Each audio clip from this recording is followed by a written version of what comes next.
Good evening, everyone. We're back finally with some more farming sim here. I am just progressively trying to get my frickin' chat window to cooperate with me. It's been a pain in the things that we know it's a pain in. All right. Good evening, everyone. Oh crap! We're back finally. Ah, there we go. So yeah, it's been since Sunday that I streamed. And my dear lovely editor said, do you know that if you use hashtags that you could potentially bring in more crowds? And I'm going, no. Turns out, yes. Yes, it's I didn't know you could do things like that. He goes, how do you think shorts work? And I went, I don't know. That's why I have an editor. So yeah, we're basically twiddling our fingers, just trying to do stuff, like things, because we're basically just sitting idle here, waiting for projects to happen. I think, aren't we? Oh, we do have the weeding one, right. Where's that? Where is that dude? One of these things is not like the others. There it is. We'll just hire this guy. I mean, it's $23,000.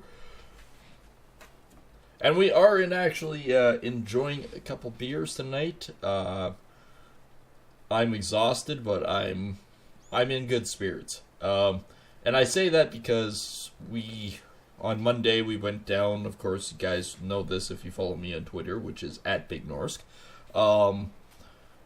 We had to go down and we had to get a job site ready. We had to move flooring in, which kind of went sideways, alright? So, by this definition, we get down there and originally they said, okay, your flooring will be here by 10 o'clock. Okay, no problem. We get down there at 11, thinking all too well that we should drive up and there should be a couple pallets on the driveway. Right. Wrong. They're not there. Okay. Well, we go in. I show my employee the task at hand, what we're going to do. The client added a whole bunch more to our list. The clients, him and his wife, want the bathroom renovated too while we're there. Okay, no problem. We can do that. We're more than capable of doing that, so cool. We'll do that for them. Added extra expense, but hey, extra cash is extra cash, right? We're happy enough to do it for him. So we figured that out, and then he says, hey, by the way, since you're here and you guys are strong lads, what do you think about moving my old wash machine and dryer out? We're getting new ones. I went, hey, yeah, you know what? Sure, we'll do that for you. I mean, the man went through open heart surgery, so the least I can do is lend a hand, right? Okay, no problem. Well, move the dryer out, no problem. We were able to manhandle that prick out of there, no issues whatsoever. So, we go to do the wash machine. I can't physically turn the taps anymore. The seat inside the tap is like basically rusted open. Every once in a while you gotta turn taps on and off to make sure that the ball or the seat is, functional. So if you ever do have a problem, you can quickly turn it off without turning off your house. Alright, cool. So, the client buggers off, told him which parts to buy. He did that. And we disconnected the water, we did a bunch of work and everything else. We got her all functional. Marginally functional, but functional, to say the least. Hang on. I'll leave you with that screen. I'm going to clean up some of this other crap that I've got. I've got too many tabs open again. Way too many tabs. What can I get rid of? Don't need that one open. Don't need that one open. Don't need that one open. Alright, that should be better. You know that there is a time when you have way too many tabs and crap open and you're going, okay. Anyways, so we've we finally get the parts. I within 10 minutes, I have the plumbing redone, right? It doesn't take me long. I know what I'm doing, right? So we go to move this thing, and it's like, holy crap, this thing's heavier than hell. We can't slide it like we did the other one. Got any ratchet straps? And Clint goes, yeah, I got ratchet straps. Comes out, strap it around, wrap it around our wrists and that. Left her up and went, holy crap, this thing is heavy. We chug it out to the landing, and it's like, holy crap, these straps aren't going to hold. Like, these are little tiny husky ones that are maybe rated for like 200 pounds, 300 pounds. And what we're dealing with is a lot more. And fair warning for anyone that's out there. Oh, thanks for the likes. I appreciate that. For anyone out there, if you go to move a washing machine right after you disconnect it, there's a plug on the bottom that's a drain plug. Recommended to drain the water out of it. We did not notice this. This dumbass forgot that there's a plug in the bottom of them. There's a reason why I don't move these things, right? Alright, so go to move it. I always have 2-inch straps in my truck, so they're rated for 3,300 pounds, right? So we got it underneath there. We got it underneath, wrapped it around our hands, and we hoofed it. We had to go down 5 stairs. And we did. We managed to get down the 5 stairs, and we look at each other going, this thing is like insanely heavy. And we had to get out in the driveway so the guy could pick it up, right? So we got it over there. And by now it's taken us an hour and a half to move the stupid wash machine, right? And we get it in place, we look at it and go, what's this plug on the bottom? Unplug it, and I shit you not, I think there was about 30 gallons of water that came out of this stupid thing. And we're going, holy crap. Holy crap balls. For anyone that doesn't know, 1 gallon weighs 10 pounds. Alright? So if there's about roughly what I could tell, what sort of almost looks, and it could be exaggeration, it might not be, I don't really know for sure. But what came out of that thing was, I think, equivocal about 20 to 30 gallons of water. So that's 200 to 300 pounds more than what the machine weighs normally, which is about 250. It's like, we can handle 250, but before that, it's like, holy crap. We were dead after that, and then we still waiting around for the frickin' flooring to show up. So I phoned my dispatch and say, hey, when's this flooring coming? And the flooring guys go, we don't know. We'll find out for you. 10 minutes later, they phone me back and say, well, they apparently want to try to put it off till tomorrow or the next day. I went, ain't gonna happen. I drove 2.5 hours to get here. I'm not driving back tomorrow to do this job. No way, no how, it's coming today. I went, gotcha. We'll phone them back.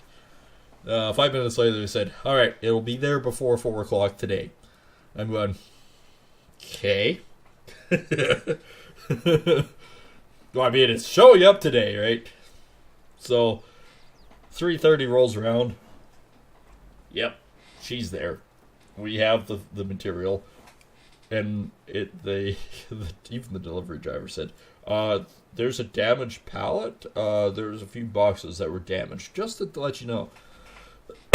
And I'm thinking, oh, great, right? And the delivery driver didn't say anything about the others.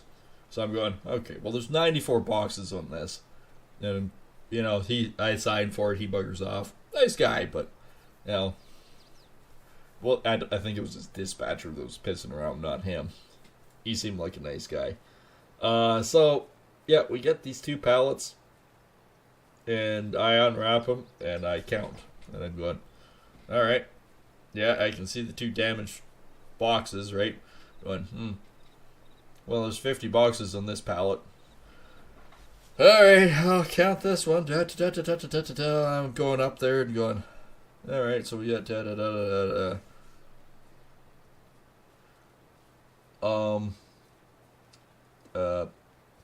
there's 48 on this one.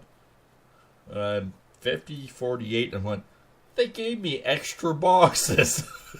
That's the flooring company I deal with. It's like, oh crap. And I can actually see the scenario where this actually plays out. So I could see it perfectly clear as day that in the warehouse they went, okay, well, we need one full pallet and we'll just take another full pallet and take a few boxes off, right? So essentially that's what I figured, right?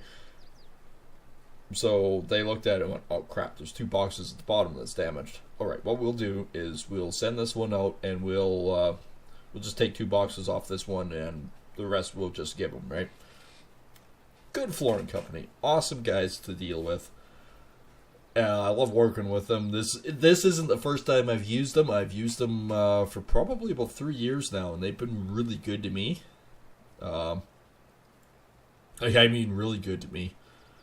And overall, there's been, on one hand, I can tell you how many problems I've had, and every single time they've backed up their work, and they've actually helped me a lot.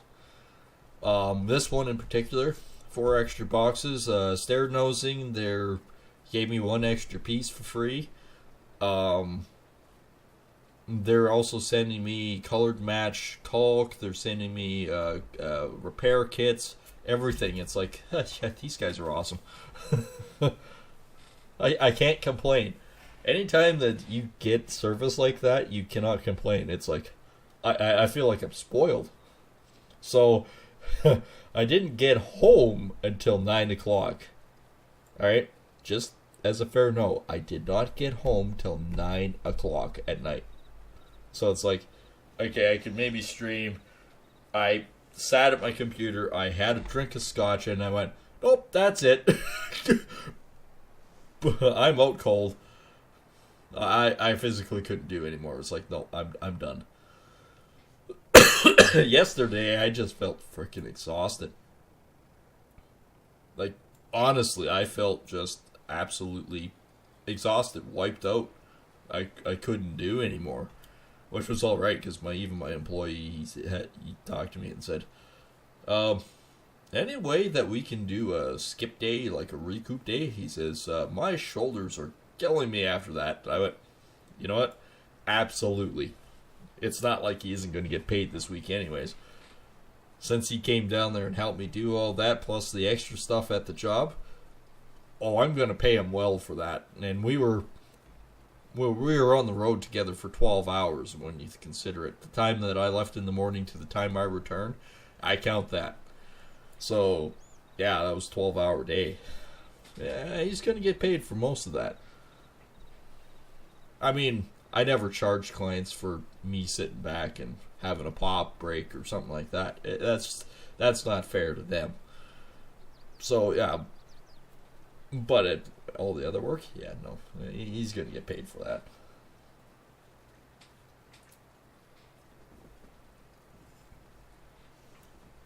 Oh, I have not had this stuff in a while. And if you're wondering what I'm drinking tonight, I'm drinking a German beer. It's a Hefeweizen. And it's the Hacker Pashore. Or Shore, I guess it is. Pashore. It has a P in it. Shore. And, yeah, it's a really, really super smooth wheat beer, essentially. A Hefeweizen is a wheat beer. Unlike a Dunkel, which is a fucking dark beer. That's basically like drinking Guinness, except stronger. But even the Hefeweizen, like a half-liter can, which is a tall boy, is 5.5%. So, a couple cans of these, and you're feeling alright. I'm kind of feeling alright anyways, but... Alright, so, what else can we do here? I know we were working... I was anyways. We were working the last stream on Sunday, organizing bales.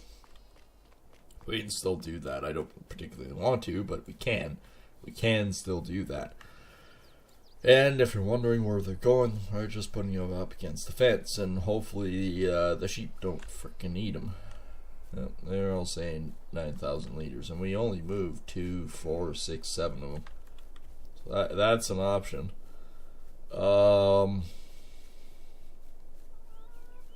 No, honey's good there. We're almost got a full pallet of egg. So I guess while this guy's weeding away, and he's 34%. Yeah, that's the only freaking major other thing that's going on. Animals, we're still sitting at the same amounts. Food-wise, they're good. These guys, water, food, they're all good. And they're all growing nicely. Production, we got some beer production still going on. We still got this stuff out of our 3 greenhouses. We still got still butchering chicken left, right, and center, because that's good. Because I just selling now the pig food. I've been playing around with pigs on my personal one, and they are a giant pain in the ass if you're just setting up. If you have everything sorted and whatnot, it's fine. But yeah, it's, and the amount, like, to do chickens, to butcher chickens, you're only getting per 50 chickens 0.5 of a feed. It's not really worthwhile. If you're doing excuse me, if you're doing beef, it's like 500 liters a cow equals 25 and 450. Chickens take a lot. And Holsteins, all of them are the same. Angus, Landrays, pork, 12.5. Sheep, which we do have, are 150, 12.5. Which we might do. We might actually start doing that. And sorry if I sound stuffed up, because I probably am. I mean, we got heated up pretty freaking good. And also because I'm stuffed up, but you notice I'm not coughing as much, and that's strictly because I'm drinking Yag. The Yagmeister. And, you know, actually, I don't even need to drink it. I just need to sniff it. Oh, that helps the sinuses so much.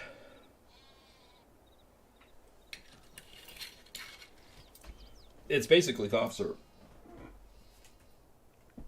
Basically cough syrup. That's all it is. I mean, that's what they designed it for originally. Needs rolling. Really?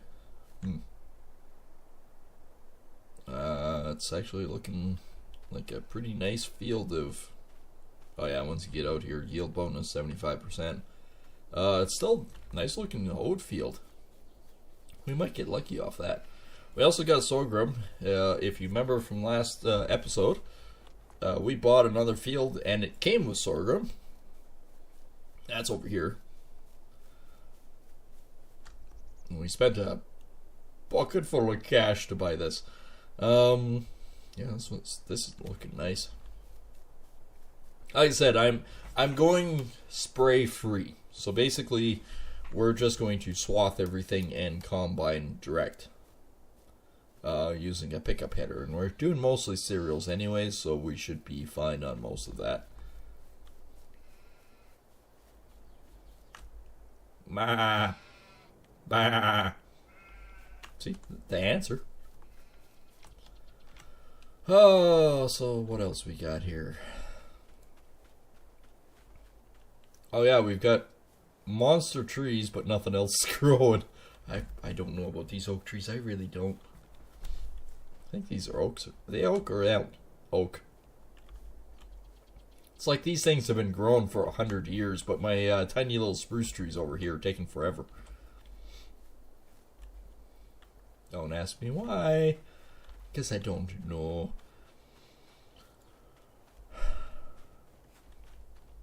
I wasn't kidding when I said this is basically like a hurry up and wait situation. It's like, I'm just going to sit here. I mean, the guy out weeding is being the most productive out of all of us right now. Him. So I'll blow probably $2,000 easy on the lease of this stuff, and probably another $2,000 for people wages. which means I think this is what, 23,000? Yeah. So say 19,000 profit. I could use 19,000 profit. Yeah. Well, actually, saving content again. We're still in the black, but we were, after spending more land purchase here, 427,000, we were only 48,000 in the red. So yeah, we're sitting 13,000 in the black right now. And a lot of that has to be attributed to our selling of products and wool right now. And harvest income, which is, oddly enough, honey. And we still got lots to go into our production. And yes, I do have it hired.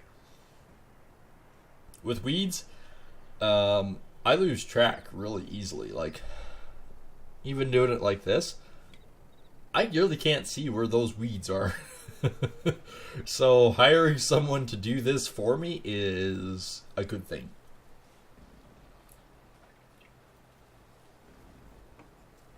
We don't have to wait that long, though. When you consider, where are we at here? June, we can do the barley. Now, we don't have any barley, I don't think, do we? No. No, we do not own any barley. But there's tons of barley fields in here. So I'm hoping there might be a few contracts that might have some barley for us to harvest. And yes, I'm going to swath it. I'm going to combine it and go from there. Our fields will do the straw swaths, and we'll bale it after and sell the bales as an added bonus. Not all the bales am I going to sell, though. I think I might keep some.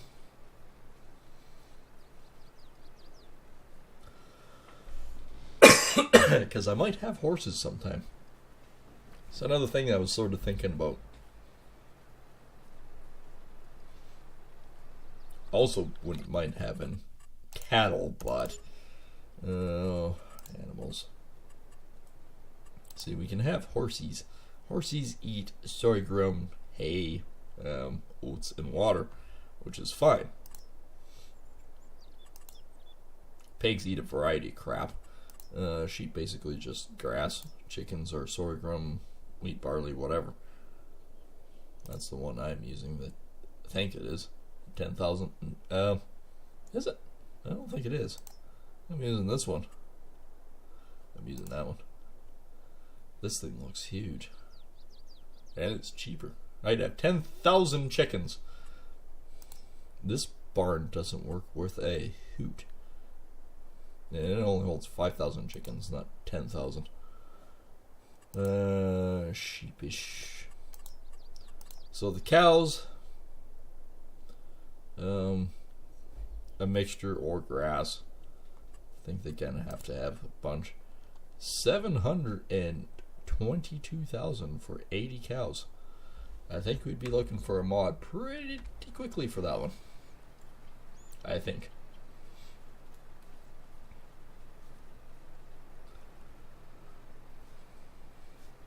I think this guy's going to be out here all night. What do you guys think? I think he's going to be progressively working. I still have a tickle in my throat, don't get me wrong. But the egg it's helped quite a bit. The other thing the egg has helped is my biceps after dealing with that stupid frickin' washing machine.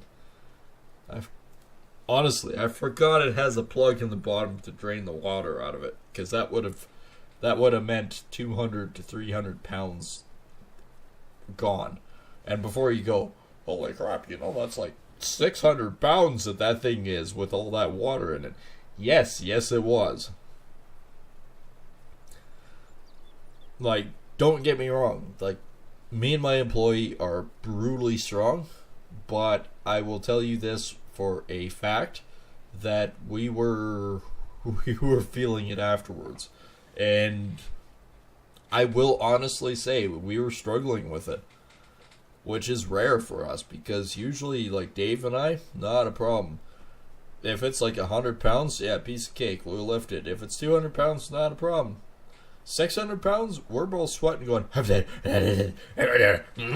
lefty, lefty. Yeah, no, we were feeling it. I'm still feeling it, actually. The other thing too is because I was lifting so much weight with my legs are actually fine for the most part, but right underneath my hips, I have a little piece of muscle on both sides that is sorer than the hubs of hell. Just one tiny little piece. I don't know. I do know that it's been a while since I've done that.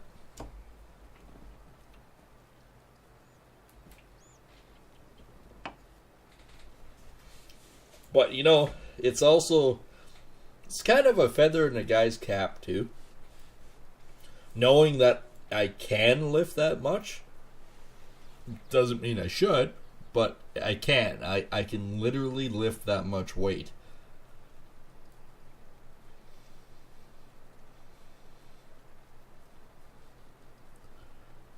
And I always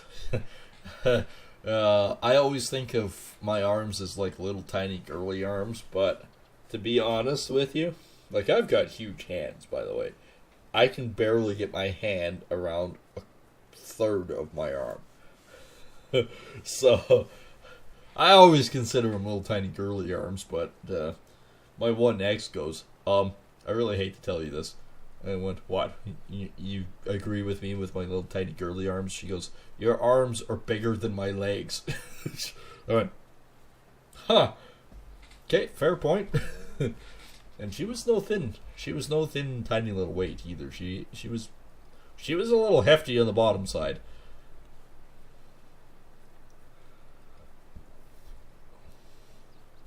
But yeah, no.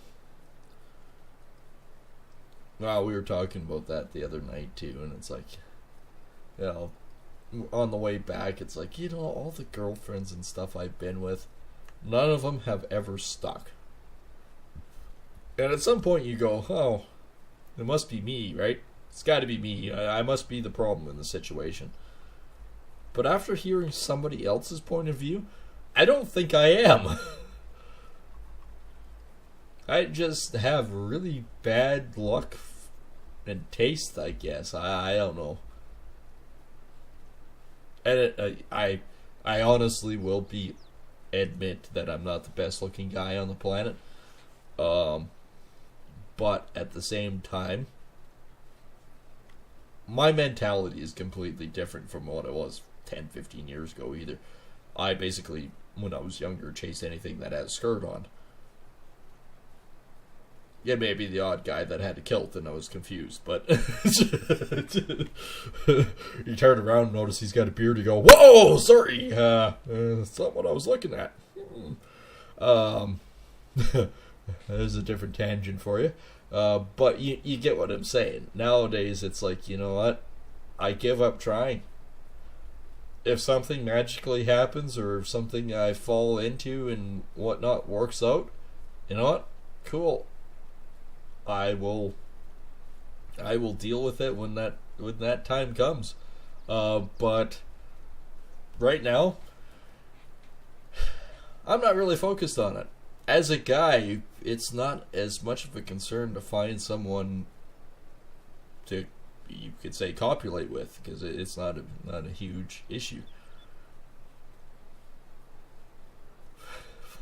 Yeah, no, talking with my employee and that, and finding out that no, he's had just as many problems with women as I have. So it's not just me.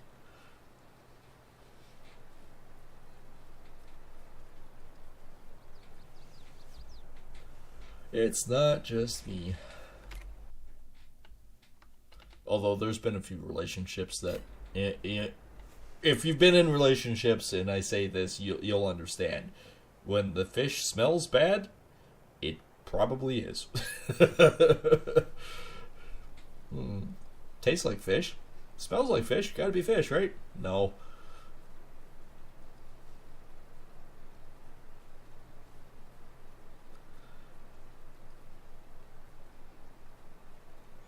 And yeah, I am sort of half-ass seeing somebody else. And I say half-ass because neither one of us is serious about it. I don't blame her on her side either.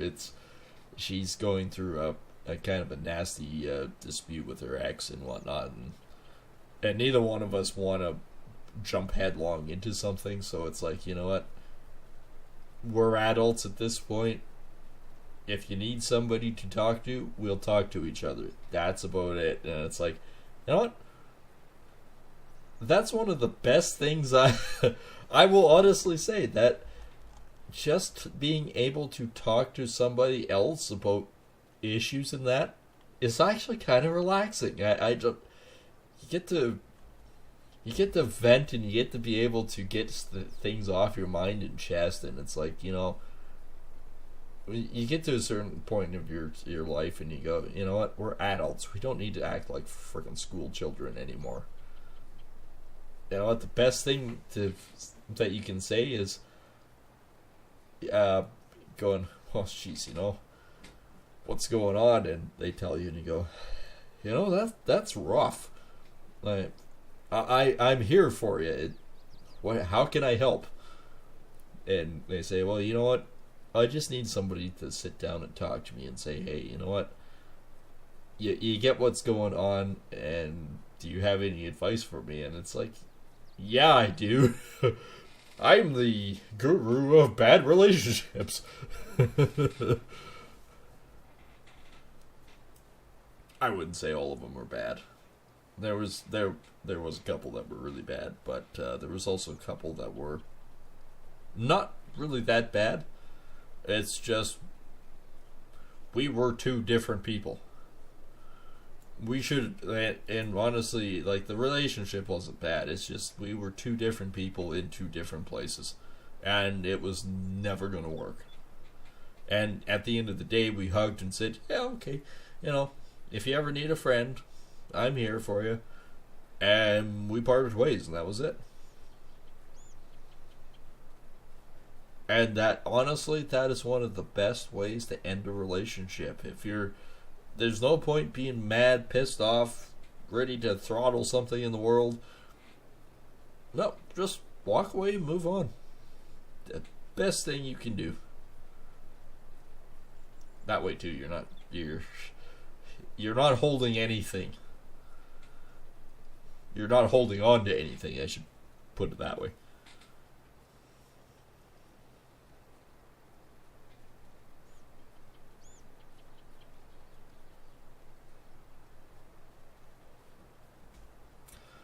So yeah, no, Monday was a bit of a day.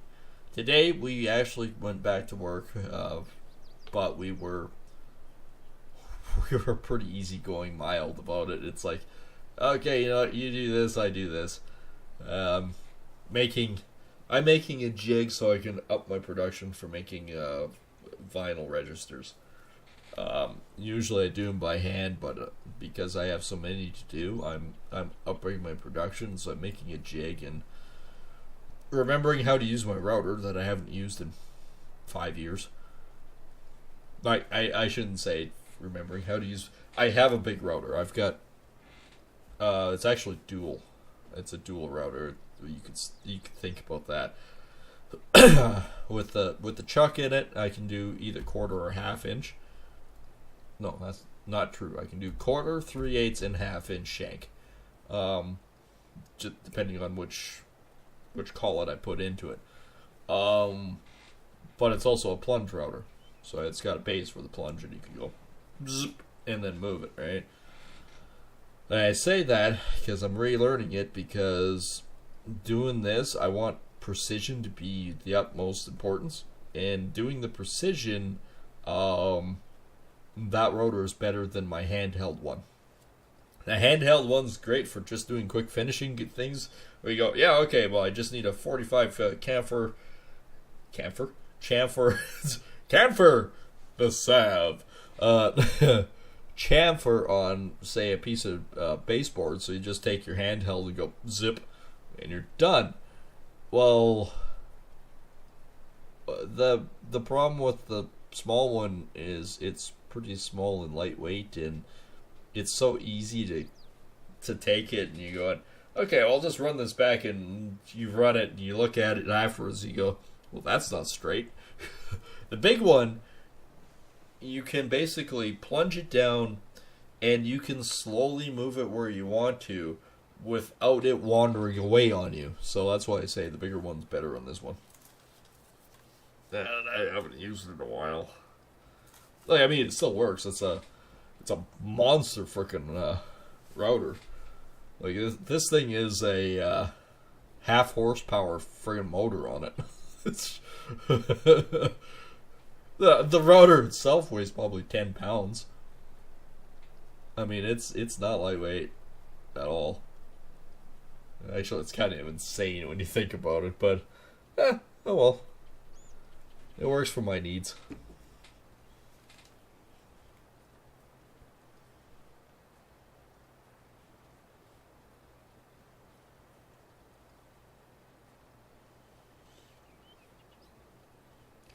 Why did I just get an email now saying, did you know you went live? I'm pretty sure I knew about that. And yeah, my editor, Eddie, talking about it, because he put up another short, and he says he cut and did the Bush one, right? With the tandem. Anyways, he mentioned going, you should, instead of doing necessarily your titles, he says just do like a hashtag. There's hashtags for Farming Sim. Just do a hashtag Farming Sim 22, and then your title after that, and it should help with the audience. I'm going, really? I did not know these things. I'm an idiot when it comes to this stuff. I just come on here and do this because I enjoy spending time with my audience. And I don't know why. I can never understand it, and I will probably never understand it, but this is relaxing for me. I don't know. I can sit back comfortably in my squeaky old man chair. Honestly, I sprayed this thing down with silica spray, and you hear that? It still squeaks. Not as bad, but it still squeaks. I say it's my old man comfy chair because I don't use gaming chairs. Gaming chairs are not comfortable for my body. I'm a big guy. I've said this before, and I will say this again. There's a reason why I'm known as the BigNorsk, is because I'm a big guy. I'm just under 6'5", so I always say I'm 6'5". It's easier to explain than I'm 6'4" and 7/8.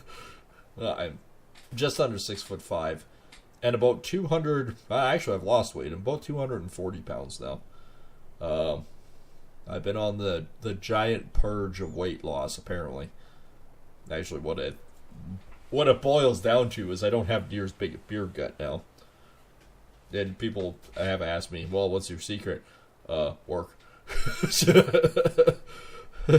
Oh, yeah, what's your secret to the massive beer gut weight loss? Are you drinking less? No, actually, if anything else, I'll probably drink more. Just because it tastes good, but no, the biggest thing what causes the beer gut to disappear is work. Various different degrees of work. Now that gets me onto something else. I actually got contact information passed down to me about a builder that's looking for a flooring guy. It's still down by Calgary, but yeah, I know it's a good reference, and yeah, he's looking for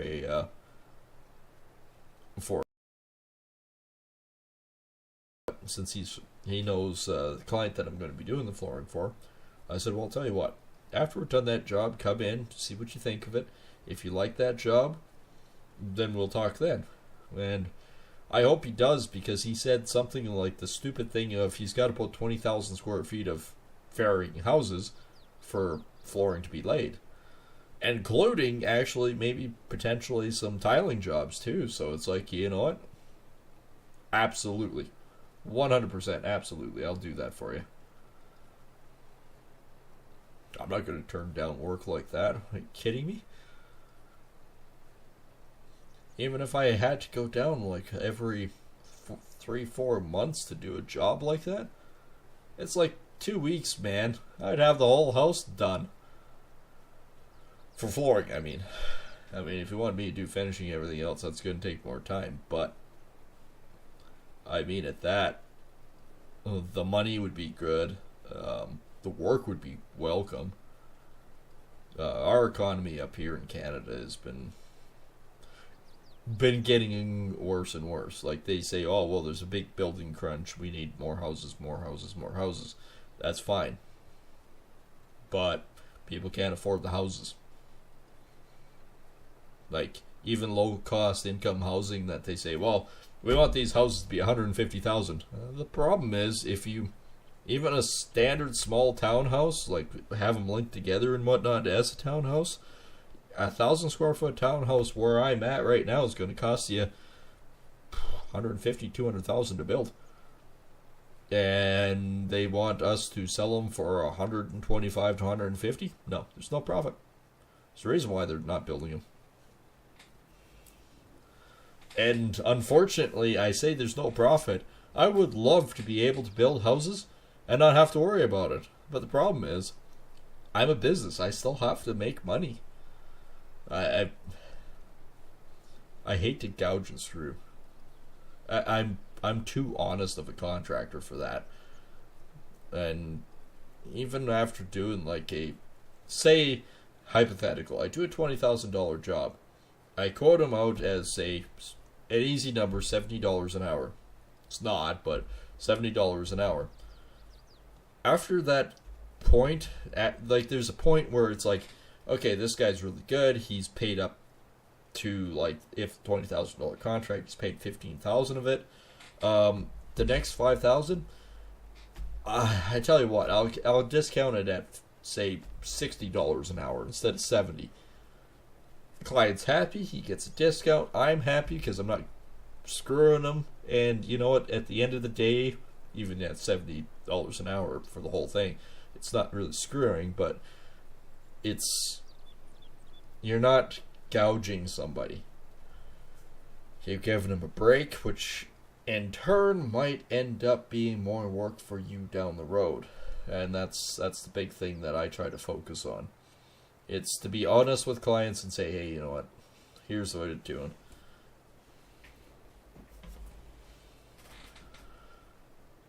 Some people get that, some people.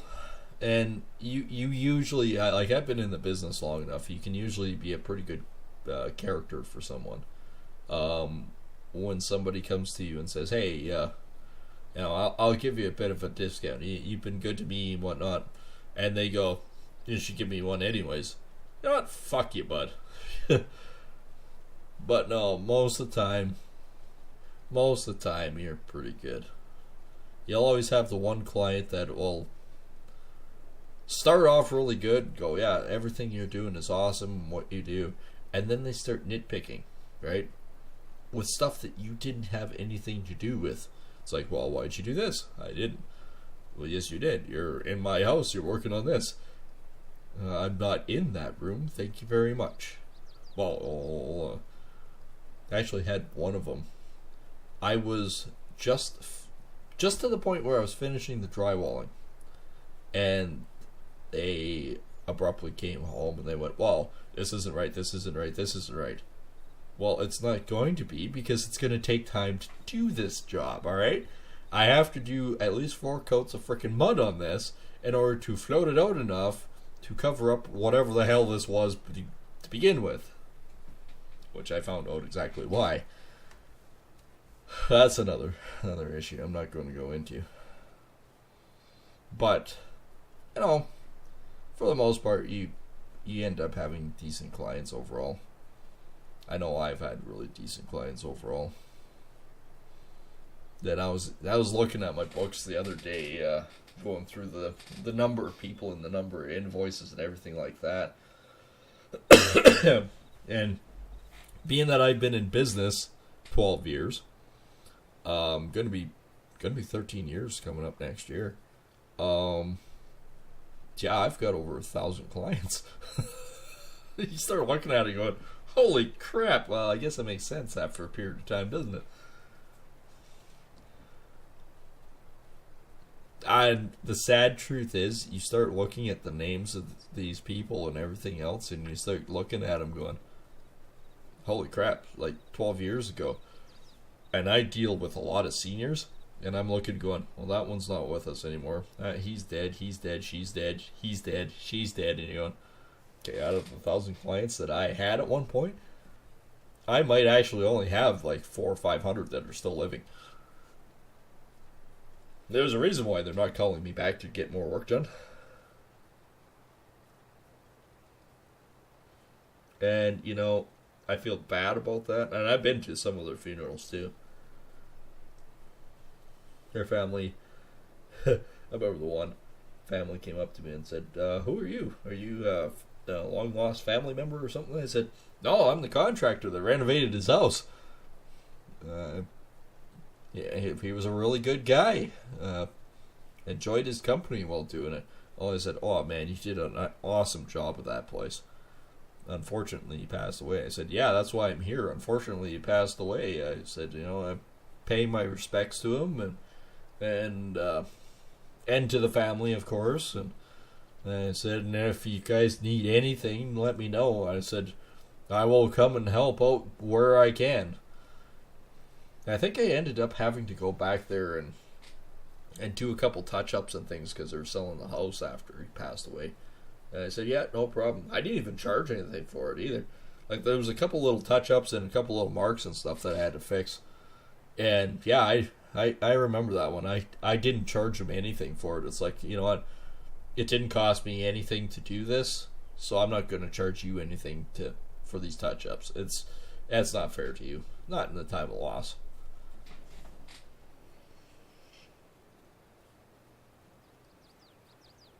That's why I say I would have to say I'm probably almost too honest to be in construction. But at the same time, I enjoy what I do.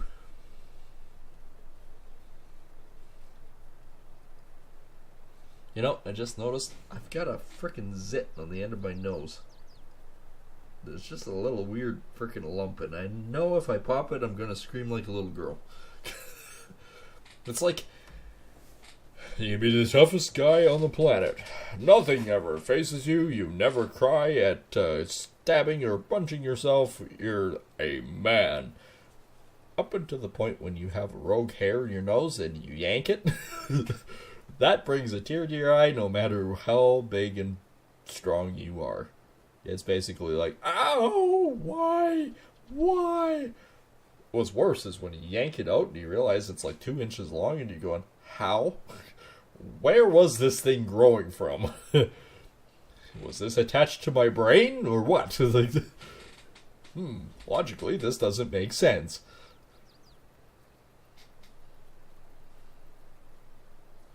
I've had that happen a couple times. Or the rogue hair. Like, I know I'm balding. I'm getting older, I'm balding, right? But the thing is, I'm not losing my hair. It's migrating. I laughed my ass off when my father told me this years ago, saying, your hair doesn't fall out, it just migrates. I went, what? Bullshit. It was not all honest. Yep. Had a shower the other night and realized that I had a rogue ass crack hair. This son of a bitch was like 4 inches long, and you're going, what? Weird things that when you're getting older just happen. It's like, yeah, he's right. It doesn't fall out. It just migrates. It's like, okay, well, it shrinks up there and finds a new place. Oh, well, the growth medium in the crack of my ass is a good spot. It's like, really? What the hell? Or the rogue eyebrow hair. I once in a while I have one rogue eyebrow hair. Like, my eyebrows are super straight and small, right? Except 1 or 2 times a year, I'll just have one eyebrow hair that will go into a pig's tail, and by that I mean a curly Q. And it sticks out because it's like Caillou's fucking hair on on his head, that curlicue thing from the thyroid boy. That growing out of my fucking eyebrow, and it's like 2 to 3 inches long, and like you look one day and it's not there. Next day you look at it and go, where the hell did you come from? Yank it out, brings a tear to your eye, and you're going, what the serious hell is going on? Yep, no, it's an age thing. I've got to the point in my life where things are getting magical. At least I haven't got quite to the age yet where it's like, that's new, that hurts.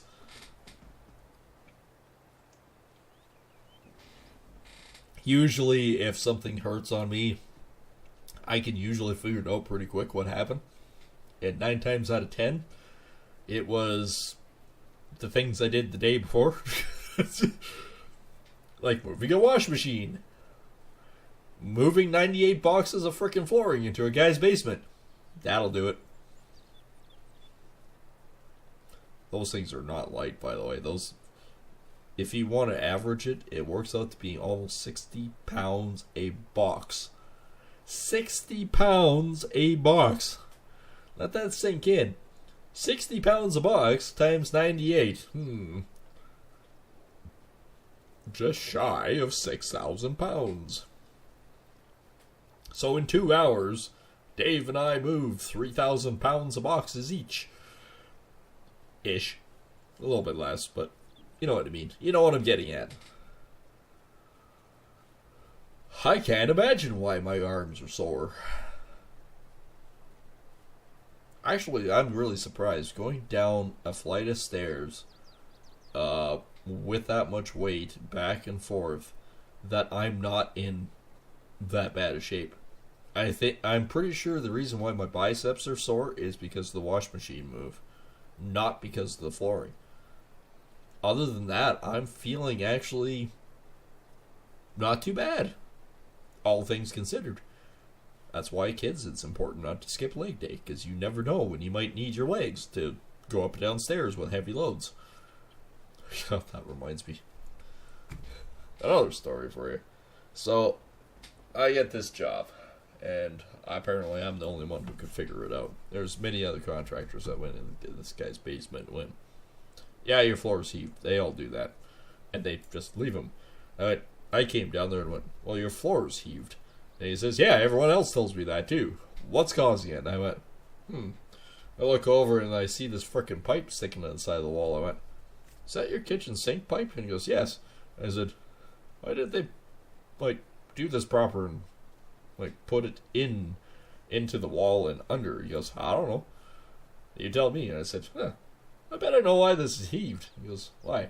I said, your main sewer line runs over here, doesn't it?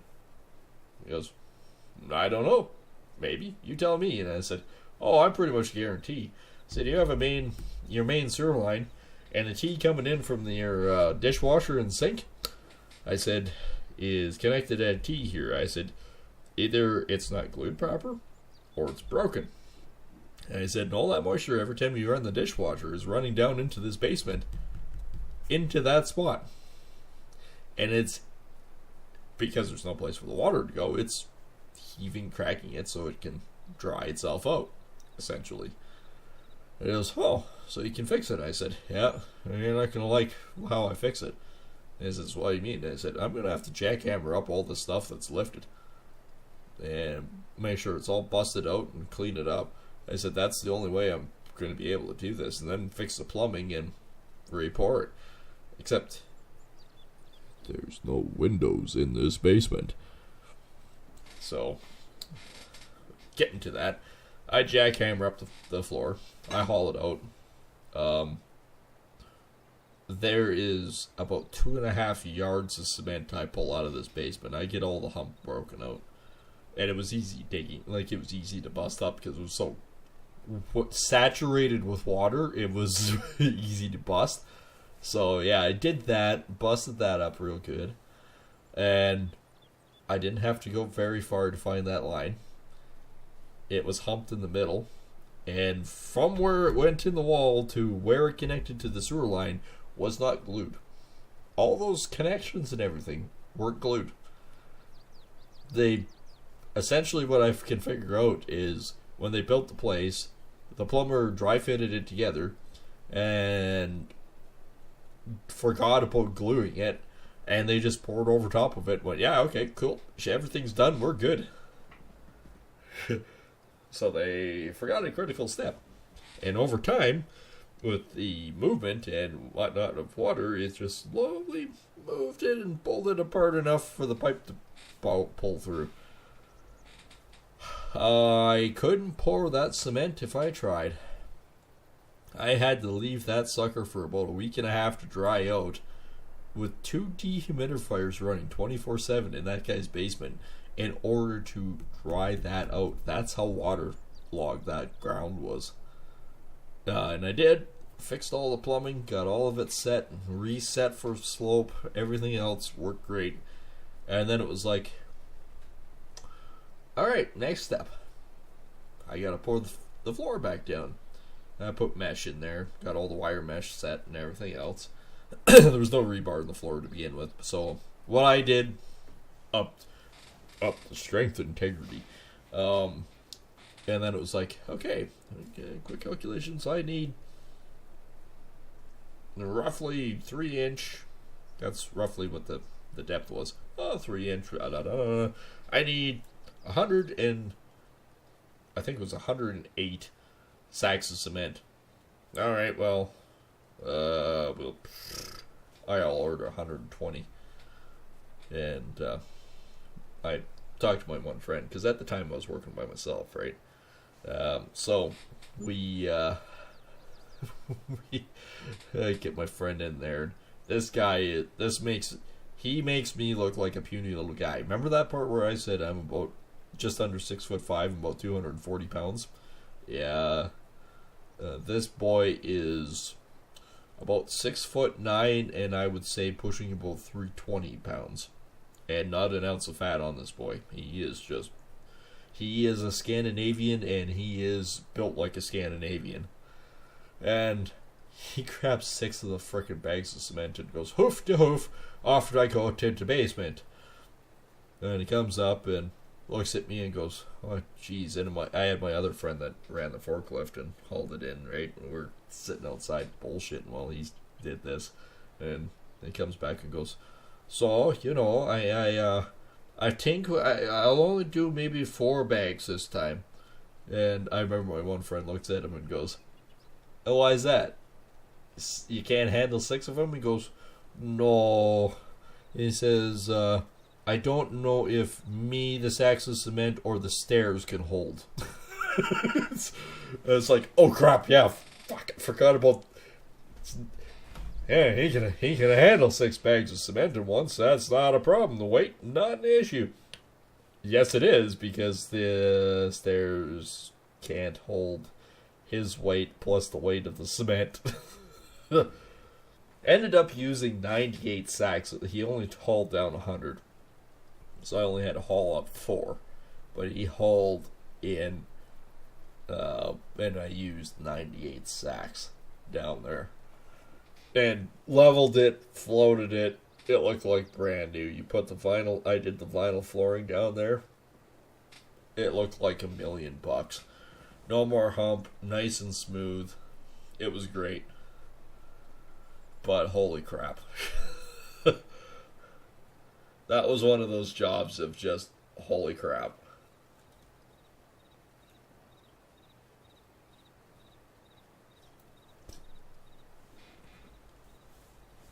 Well, this guy is getting closer. 62%. We're going to spend an hour bullshitting is what we have done. FYI, my new mouse isn't any better than my old mouse. Oh yeah, I was going to look at this stuff. Well, he's got some crude oil. That all looks good. I ain't going to have any of that for a while. And that's where some of the money went. We bought oil barrels. Lamb production, at some point we will be doing butchering on them.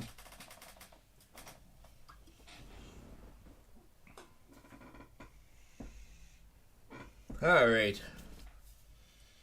Let's crack one of these babies open. And these are half liters, by the way, because when they import them, they're considered half liters. Which I think is pretty close to 733 milliliters, something like that. But it's a half liter of Hefeweizen, which is wheat beer. Hacker Shore. Oh, I do like it. That has got to be one of the smoothest white beers. And there's like hardly anything for, you know, hey, you get that really hard carbon in most beers. Not this stuff. Not this stuff. This stuff's good. It's good, it's good, it's good. I should have more chickens here in a bit.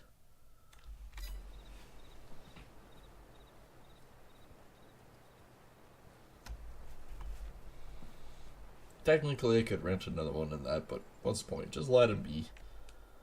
Anyway, well, he's doing that. I guess we could be half-ass productive. I said half-ass. I didn't say we should be productive.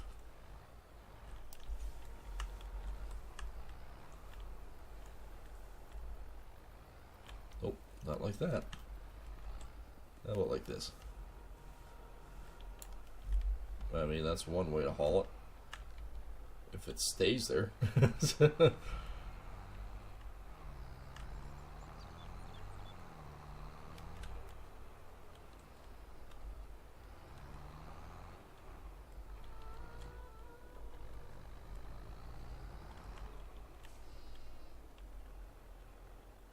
Alright, so if I...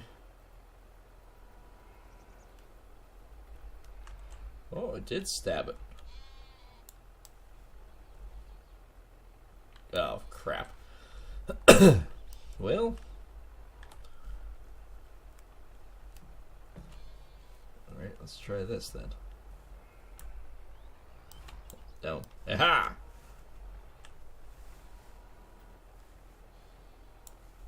Okay, now can I push this all together? No, not like that.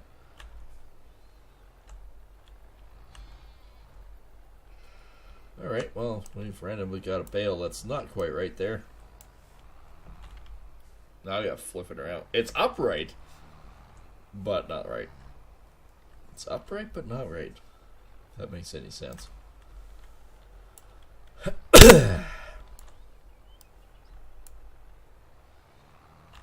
You know, I never figured it out. Even in real life, hay forks cost way more than pallet forks. And as long as I remember helping my cousins and whatnot, even helping my neighbors that had other farms, I never used a hay fork up until a few years ago. And I never could figure out, like, I honestly thought a pallet fork for the longest time when I was growing up was a hay fork. But, as it turns out, no, it was not. There we go. That's not bad. We can live with that. Yeah, so I always thought, like, the pallet forks were hay forks. No. And the pallet forks, excuse me, madam, you're not to be outside of the fence. How did you sneak outside? Is there a portal of divinity here, or what? You're not supposed to be outside. Yes, munch on that. You're good sheepy.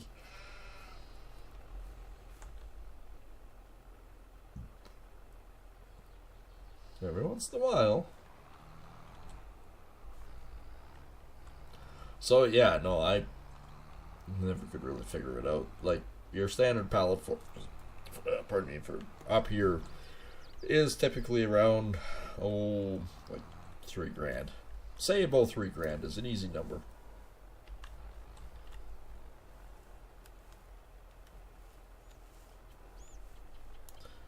Well, I will honestly say a hay fork. Okay, that's weird. A hay fork will cost you about $5,000 for the attachment. And I finally, that was actually my neighbor's that I was helping move a few bales, and he had a skid steer with okay, this is not going to work like that. I'm going to have to dump it. Huh, that worked. That worked out way better. What the? So yeah, he had a hay fork, and I asked him, I said, so like, why do you have a hay fork? Isn't it easy with pallet forks? And he says, yeah, it is. And he says, I got conned into it when I bought the forklift, or the skid steer that you, well, what are you going to use it for? Oh, I'm going to use it to move bales. Okay, cool. You'll need a hay fork. He goes, yeah, okay. And he says, these things are the most stupid frickin' things out there. He says, honestly, I'd rather go back to using pallet forks. He says, they're way better.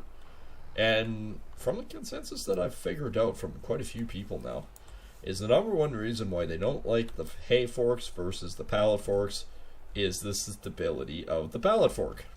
When you load a bale like this, it goes nowhere with a pallet fork. You're not damaging the bale with a pallet fork. And you can hold it underneath, or you can stab it through. It's fine. The hay forks are slippery, and if you don't stab it in just right, they slide off, and they can cut your bale open.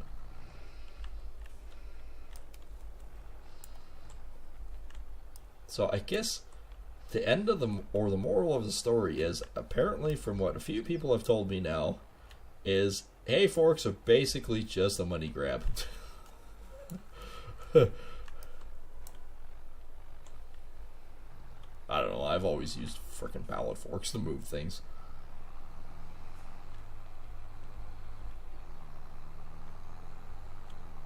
I mean, we're getting things cleaned up on the farm, at least. It's taken us a while. And while one guy's working, I guess I might as well clean this stuff up. I'm honestly thinking about getting rid of this. Like, the chaff that's in here, I can dig out, I can pile it in another place, and I can get rid of the bunker. Because the bunker doesn't actually do much for me. It really doesn't. It's a nice idea, but it doesn't do much for me. I'd almost rather actually have either another shed, or like another, I also thought about selling that one and getting another one of like the one across the way there. I just pointed on my screen like a fucking goober. Another one of those metal lean-to things, put it over here, and that'd be more usable than what I currently have. And there's nothing wrong with dry stacking the bales like I currently am. There's like, this works. This works actually quite well. I am quite happy with the way this is lining up and working. So there's really no excuse for needing that bunker. And now that I'm also not collecting the grass, I'm actually baling it. I don't need it. I really don't. And once I dig it out and dump it here, I could even just bring the baler over, fill it up, and dump them, right? It's not much of an issue. Actually, it's less of an issue. I wonder what would happen if I just sold it now. Because I don't need it. It's not empty. Okay. Don't care. 31,000. Oh, so the grass disappeared anyways. Alright. But the bales are still here.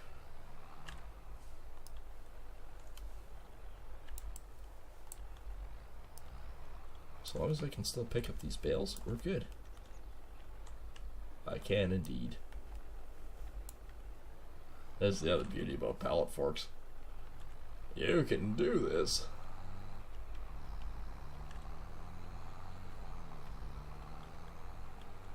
Like, the bunker was a good idea. I was cutting costs, saving time and money, essentially.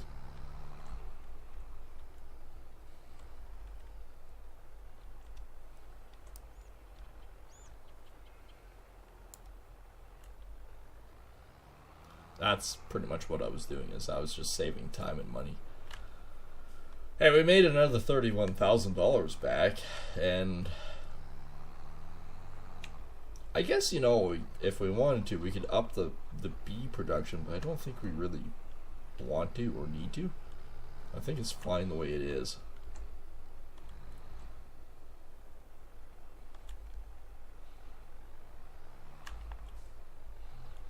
I think for the most part what we're doing now is just hunky-dunky.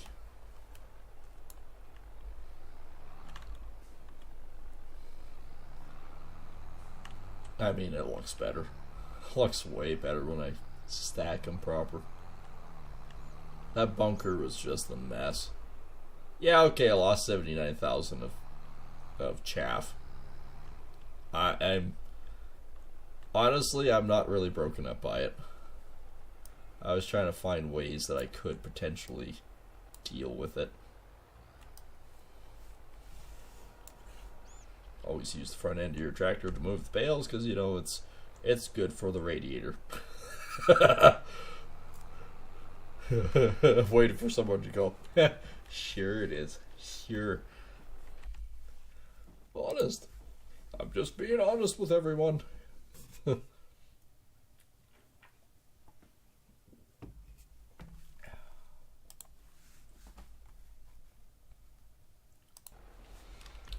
Man alive, do I like a good Hefeweizen. Actually, I know where this one is made, and I've never been in that part of Germany. I've been all over Germany. Like, don't get me wrong, I've been to all parts of Germany, but I have not been to that part.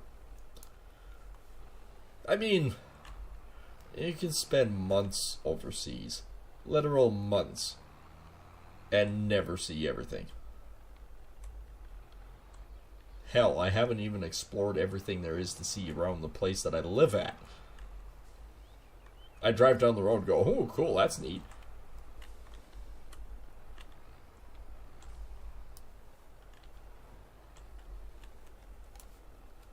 Alright, down. Oh, too close. There we go.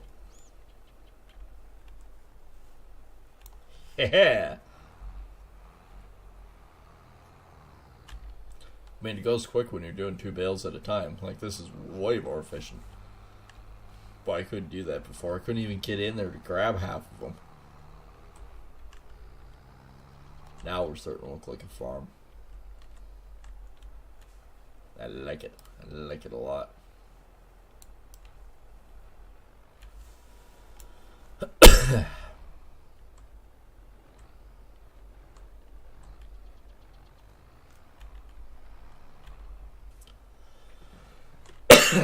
Like I said, I still have a little bit of a cough, but it's way better than it was. Coming back on Monday night was bad. I had a coughing fit like you wouldn't believe. There, stacked nice and tight. Like, there's nothing wrong with that. That, to me, this looks a lot better than whatever that crap is over there. Nobody else trying to sneak away? I assume that I have everything. We're at 72% for that one. I have not seen too much else going on there. Nope, we still have all of them. 15 and 12. Which is right, because we had 50 originally, and we got another 15, because that's the maximum I could have in the paddock. I might actually try and do another one of the sheep and do it for milk. Let me go. No, let me go. Let me know what you guys think on that one. That might be an idea. That might be a very good idea. I need to be down just a bit. There we go.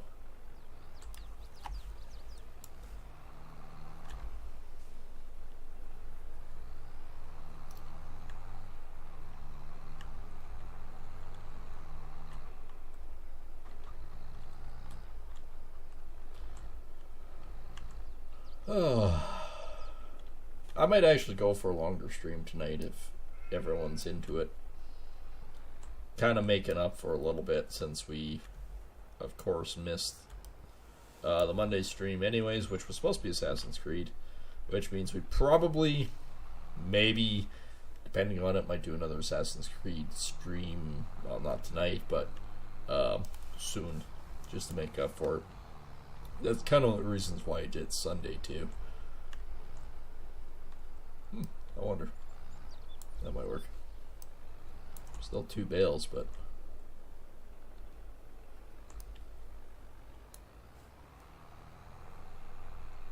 I mean, that's the beauty about picking it up like this.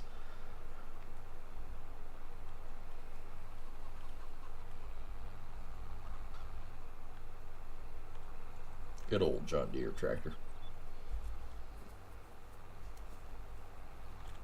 Actually, I was using my other cousin, not the one that I normally work with, but my other cousin, was using his case quad track to help him, before it snowed, of course, to do a bunch of harrowing and just general field maintenance and stuff like that. And honestly, I am quite impressed by it. I will honestly say, because I'm not a case guy, I'm a John Deere guy. But I will say, honestly, with my hand over my heart, I like the joystick controls way more on that case than I do with the John Deeres. The John Deeres are overcomplicated in that sense. I just found it so nice and comfortable to run a case with your joystick, like your throttle responses and everything, just on the joystick. It was,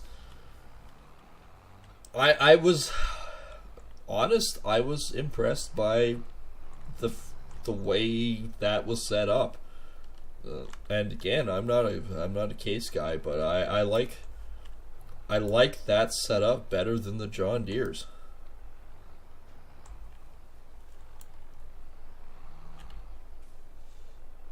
I don't know. It seemed more simplistic, and I'm not a complex guy. I like simple. Simple's better. Simple means less issues, less potential issues. So yeah, no, I was thoroughly amazed by the way the case was set up. Like I know I've run cases before, but older ones, and this was a new quad track, so I mean, the tractor didn't lack power. It was, I'd say, probably just as powerful as the X9s, without shooting myself in the foot. But it, I noticed the cab was, I don't know if it's with all cases or whatnot, I noticed the cab was a little loose. Like, it, by that meaning I noticed that you could hear the throttle, or like the RPMs more, and I don't know if I necessarily like that or don't like that. Kind of impartial. The cabs of the John Deeres are quite nice.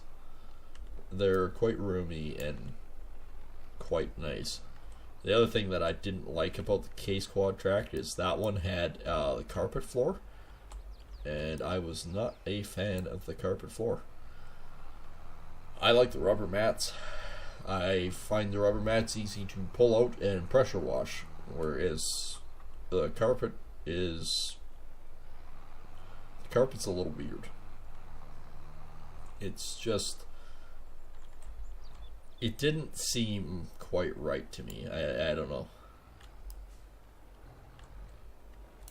I got it over here, but I got to do something with this. I'll put it over here. Hello, fruit fly. Where the hell did you come from?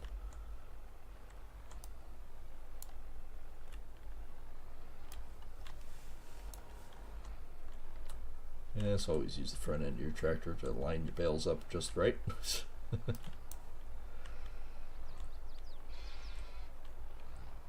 we go. Without mucking up the rest of them. Without being mucky mucks. Muck. You should never line your bales up using the tractor like this, but this is a video game. One can get away with doing it stupid crap like this because there's like no consequences to the damage of your vehicle. I mean, those bale rows look way better than what this chaos was, and I basically just off the trailer dumped these here. So there was no rhyme or reason behind them. Oops, missed. I did not miss this time.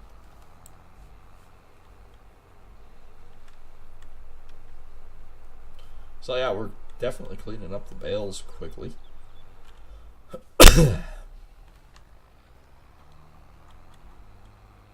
I might put another thing in and do some milk sheep. I didn't know that you could milk sheep. I don't know if I was naive in that concept or what, but I talked to my one cousin about it, and he says, yeah, you can milk sheep. And he says, it's really the difference between goat milk and sheep milk. But I don't know, what you tell me. And he says, not much. He goes, there's really not that much difference between them. Wait, really? He goes, yeah, no. I said, well, you know why I'm asking? He says, yeah, because you're playing that bloody video game. He says, and, well, he's even got his sons playing it now. He says, you know, a lot of the concepts are the same regardless of the video game or real life. So he says it's kind of a great learning tool. Like he says, if they fuck up in the video game, oh, there's a chicken that got out. If you fuck up in the video game, there's like no issues. You fuck up in real life, that's $1 million machine you just destroyed. And you know, after he said that, I was going, you know, that makes a lot of sense. Could I get this off my forks? Thank you very much, Mr. Grinch.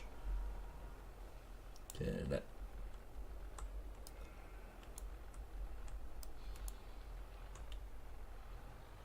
There we go. That worked better.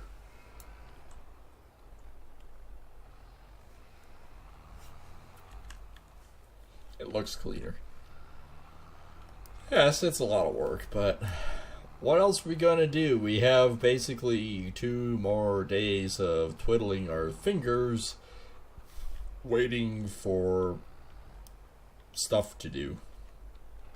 We've already done a fair bit of haying. I don't want to really do too much more on that concept. Just because.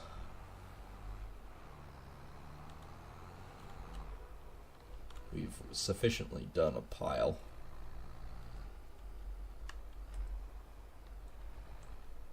Don't get me wrong. Especially the silage bales. That is where the lucrative money lies. It really does. You want to make a lot of money in this game? Buy a baler with a silage wrap. You make a ton of money. I still don't see field 32. And for your information, field 32, this is a hay field. And if it's silage bales, you can make $1 million easy. Even after the contract, you can make $1 million.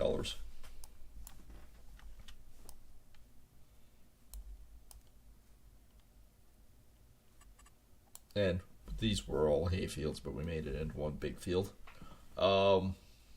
These ones I'd keep all individual. These ones I'd keep all individual. I'm not making a field out of these. There's trees and everything around there.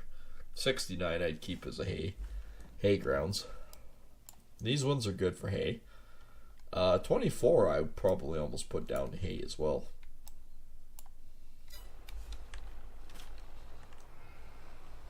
If I needed hay. Hey na na na na, hey na na na. Alright, well, let's just go ahead and do this now. Oop, I missed. How the hell did I miss that?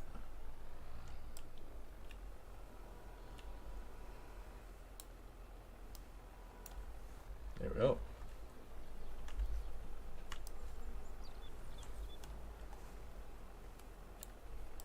Okay, can I push merge those together a little bit.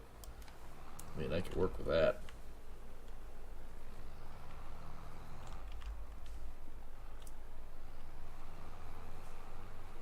I mean, we don't have a whole lot of money. We're still in debt up to our eyeballs. But in the grand scheme of things, after 61 episodes, we're also not doing too terribly bad. Like, I know with the debt that I have and only having $80,000 and whatnot, I am not worried about it. Not one bit, because I know that at this point in time, with the equipment that I have and everything else, I'm going to make money. And I'm going to make a lot of money.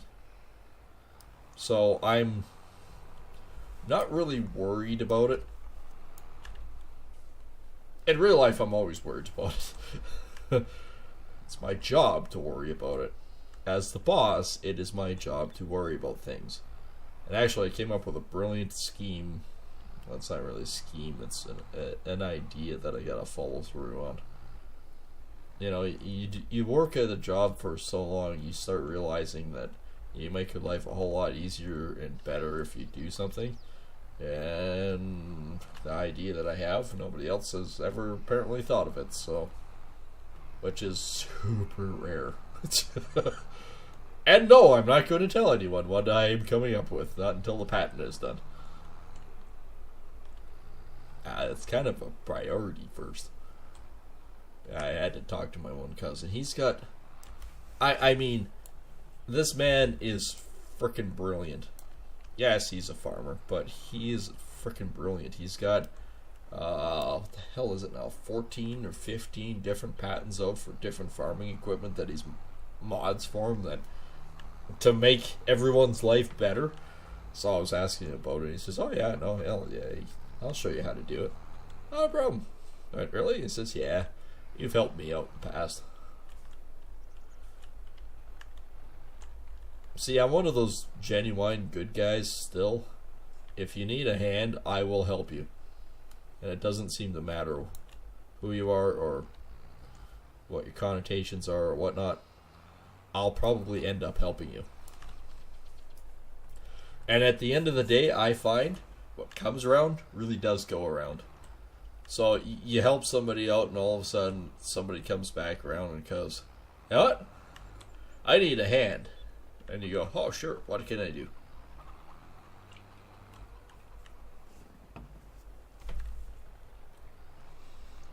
You may not believe in karma or whatnot, and that's fine. You believe in what you believe in. But I always find it to be true that what comes around goes around. I don't know, there's always that healthy balance. Like, I always worry about the next job. I'm always going, geez, you know, I really would like to do another big job or things like that. And I'm going to have to advertise because I'm really starting to get worried about work or things like that. Then all of a sudden the phone rings and doesn't stop ringing. And it's just like one job after another after another. And it's like, holy crap. I don't know. I don't know if I've always been lucky that way or in that sense, but I don't know. That's the way it's always been for me. I just when I think that, holy crap, I'm going to really be in trouble here if I can't find more work again, and all of a sudden it's just like bam, work, bam, work, bam, work. Like I said, I don't know if I'm just stupid lucky that way or if it's some sort of weird thing that goes on in the universe. I don't know. I'm just a player in a big game. Well, there's double meaning there, considering I'm a player in a big game. Literally, I'm playing a game right now. Sad truth is, I'm not drunk either. I know everyone that admits that I'm not drunk are usually hammered. But no. Just honest truths.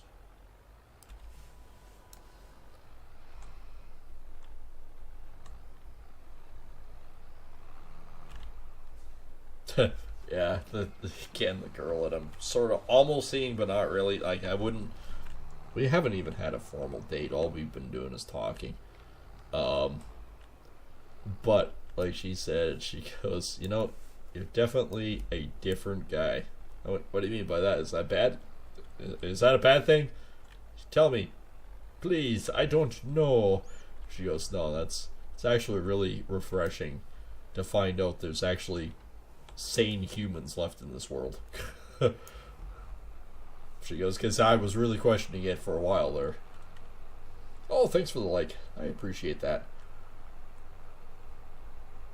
I don't know.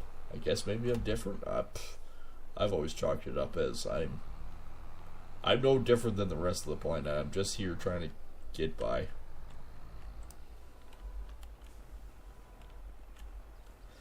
Alright, 2 of these on the front end are a little heavy. Alright, what can I do with this now that I brought them over here? Yeah, you're definitely a different sort. I haven't met a guy like you before. Well,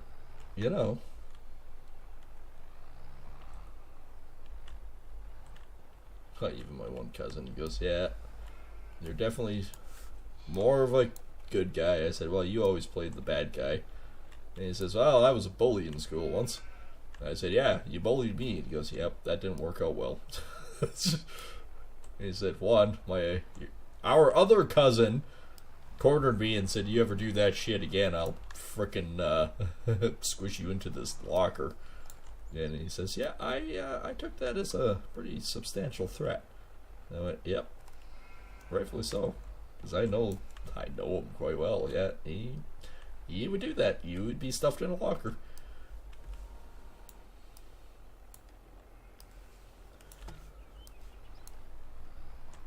I mean, this doesn't look any... The line up of these bales don't look any worse than what I normally do in real life. Like, they're just as chaotic as what I normally do.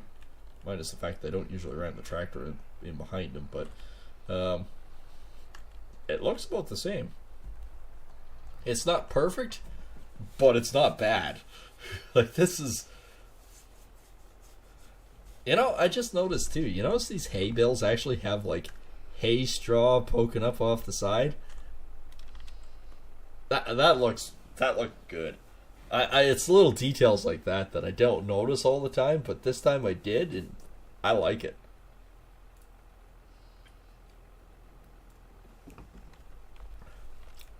I didn't realize I had this many bales here.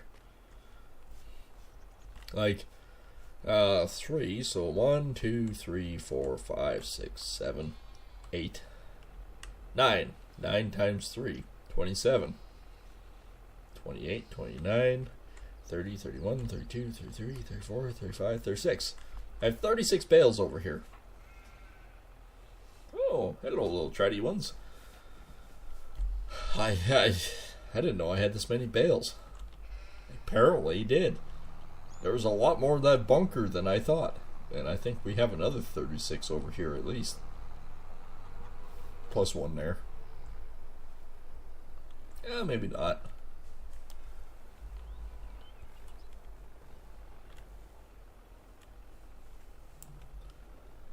I mean, this is really not... Well. Okay, there's 1 there. 2, 3, 4, 5, 6... 7, 8, 9, 10, 11, 12, 13, 14, 15, 16, 17, 18, 19, 20, 21, 22, 23, 24, 25. Huh. A lot more than I thought. And we still, remember, we still have a few to pick up. And that's over at where the old farmhouse was.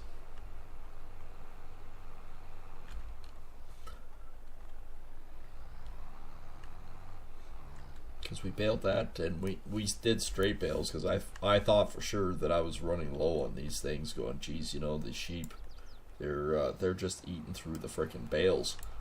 I should have probably wrapped them. too late now to wrap them, but I should have probably wrapped them.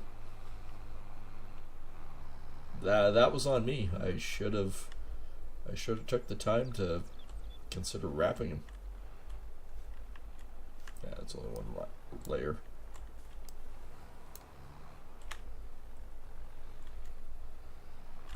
I wasn't thinking about it though.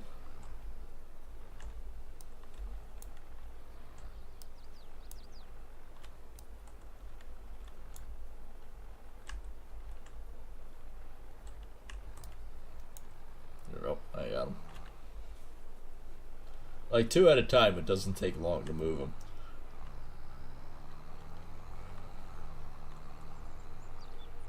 We did see that poke up once saying that he was at 72% done, so I wonder how close he is now.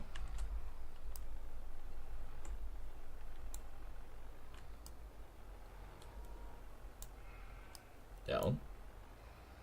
Aerial. That one didn't want to get off the forks for whatever reason.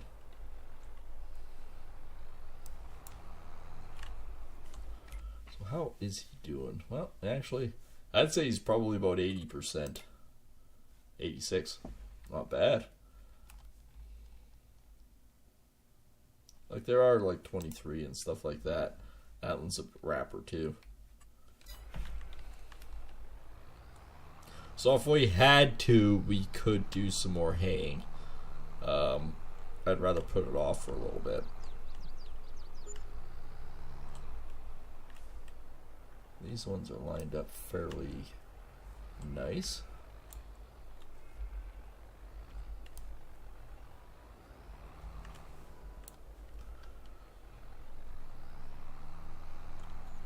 And, you know, it just takes time to do this. And I've been meaning to do it for a while, and we could have done it through the winter.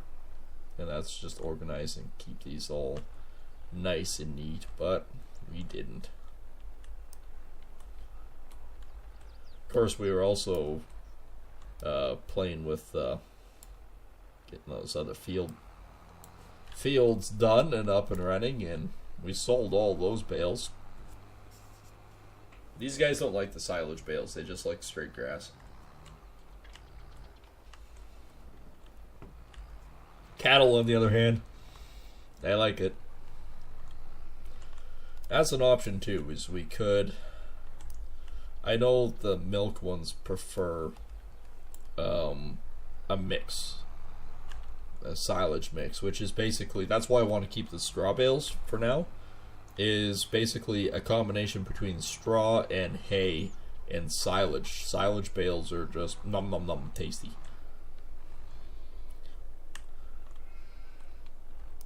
I mean, I know a couple guys that do malt barley around here.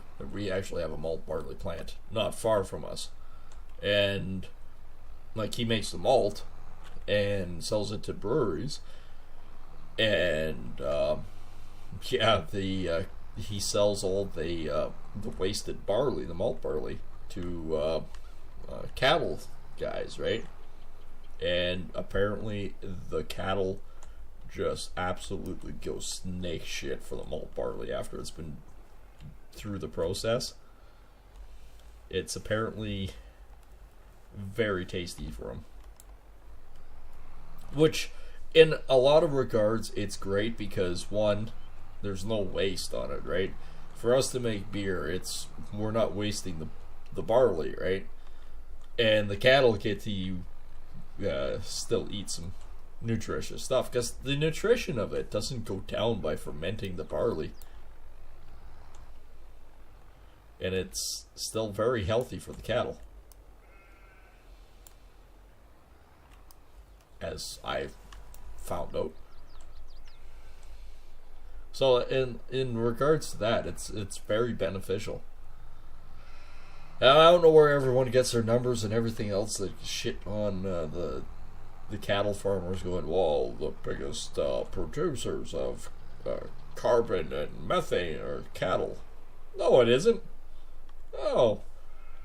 You know what produces more methane? Our frickin' prime minister flying around the goddamn country on a plane. That puts more crap in the air than what frickin' cow does. Not to mention, a cow can feed a lot more people than a frickin' soy plant can.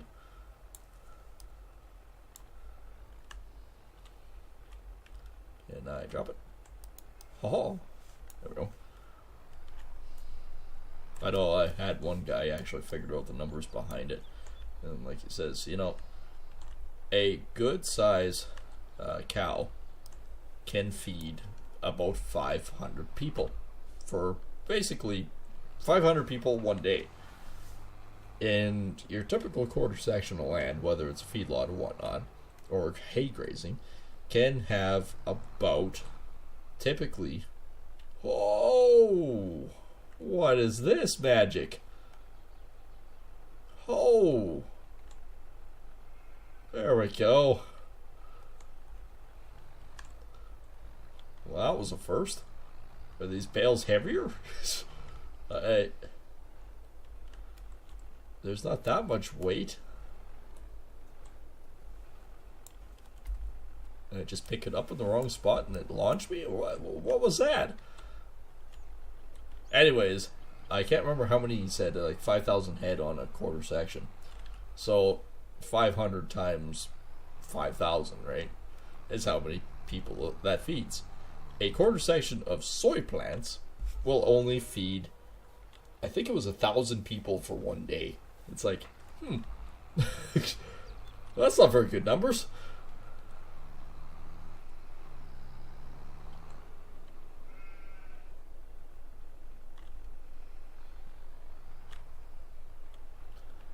And of course, well, being that I'm from where I'm from, we have some of the best beef in the world here.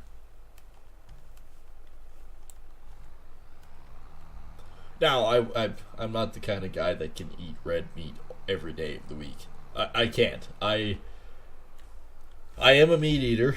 I will say that honestly. I am a meat eater. I'm a meat eater. I eat meat. But I will also say this as well, that I'm the kind of guy that breaks it up. Like, I could have red meat 1-2 days, and then I typically break it up to having fish a day, maybe a chicken a day, pork, maybe 1-2 days, and I constantly break it up, so I'm not eating the same every night. And I find it, well, health-wise, I'm not having any issues. And of course, I don't do much for bread most times, and specifically because I'm a beer drinker, I have enough for carbohydrates on a normal day. So I don't pack in too much more.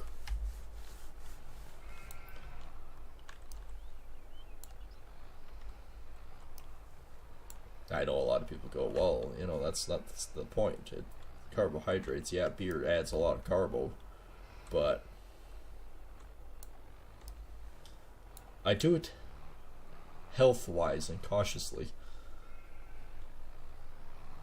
I mean, if it was fully health-wise, I wouldn't be drinking it at all, but, you know.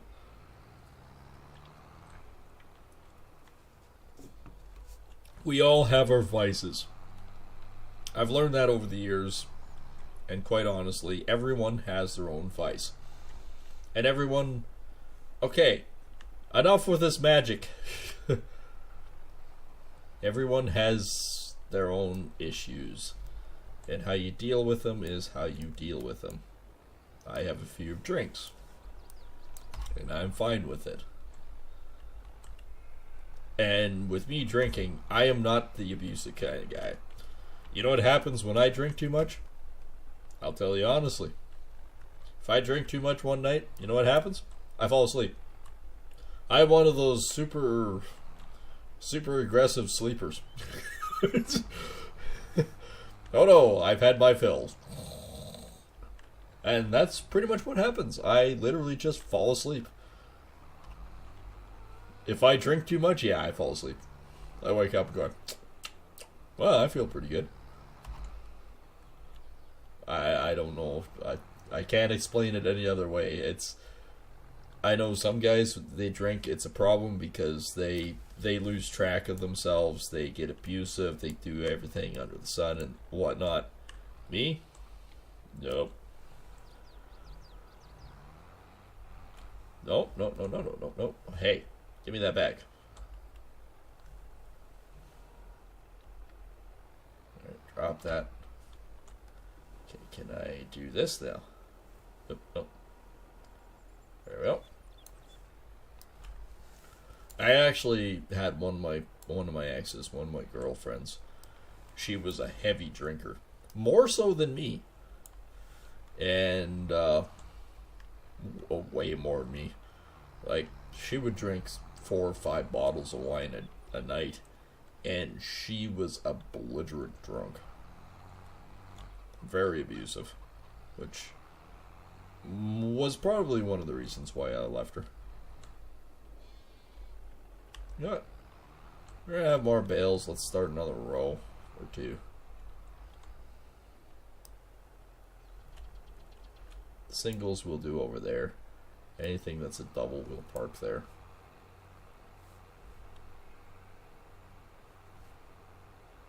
I mean, I'm finally having enough time tonight to unwind, relax, move these stupid bales that I've been meaning to do for like the last 25 frickin' episodes. We got rid of the bunker, so now we can maybe build a proper shed that could store stuff. Not, you know, I've almost thought about it too. We could do a lean-to like that one, which is good for equipment and stuff. Or I could build one of the shed things and maybe even buy another forklift. I like the tractor. I do. I like the tractor for a lot of reasons. That or buy a skid steer and use the skid steer inside the warehouse, because then we could have all the pallets in there. I'm not too worried about the bales. The bales can stay outside.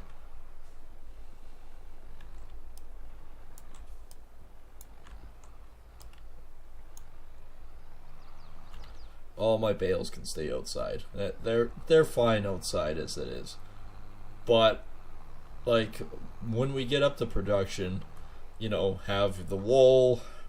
Right now I'm having to sell it as much as I possibly can just to keep my head above the water. But if I could, I would also like to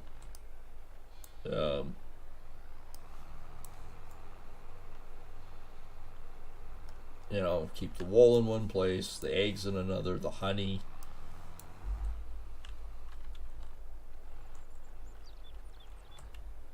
No, I want you to turn. There we go. That's what I wanted.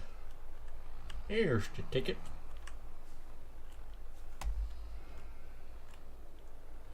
There we go. That worked. So yeah, and we don't have to like build the biggest freaking thing out there. Like if we actually thought about it, construction sheds, man, they're expensive.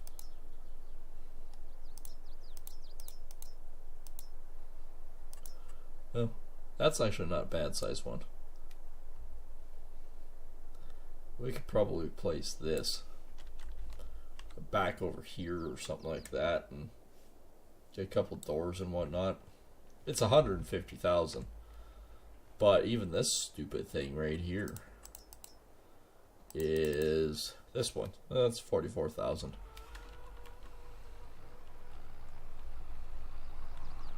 I mean, in real life, to build a shed like that, absolutely, it would be expensive. Nothing is free anymore. Well, it never was free. Everything had a catch.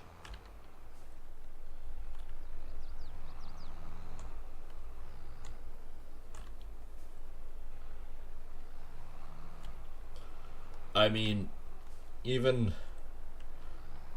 even when you consider it, like Dad built our shop. Well, I helped him build it, mind you. When we built our shop, that cost us I would say probably about $70,000, and it's really nice heated shop. In that, it cost us probably about $70,000 to do it. And that's inside and out, with all the electrical and everything else. To get it to the point where we have it now, probably cost us at the time about $70,000. A lot of money, right? You know what it would cost nowadays to build it? That's like a $200,000 shop to build. And the sad truth is, it's not worth $200,000 at the end. That's the one thing I can't get. Oops. I snagged that one. That's the one thing I can't get. Like, even with our government and everything else saying that, yes, we need to build houses for all the people and things like that. In that regards, I agree. I do. The biggest problem being, though, is the cost to build them. You do not recover that, and there's no way to recover that. So, unfortunately, we're all stuck between a hard place and a rock at this point in time. I want to say, yeah, no problem. We can do whatever you want, right?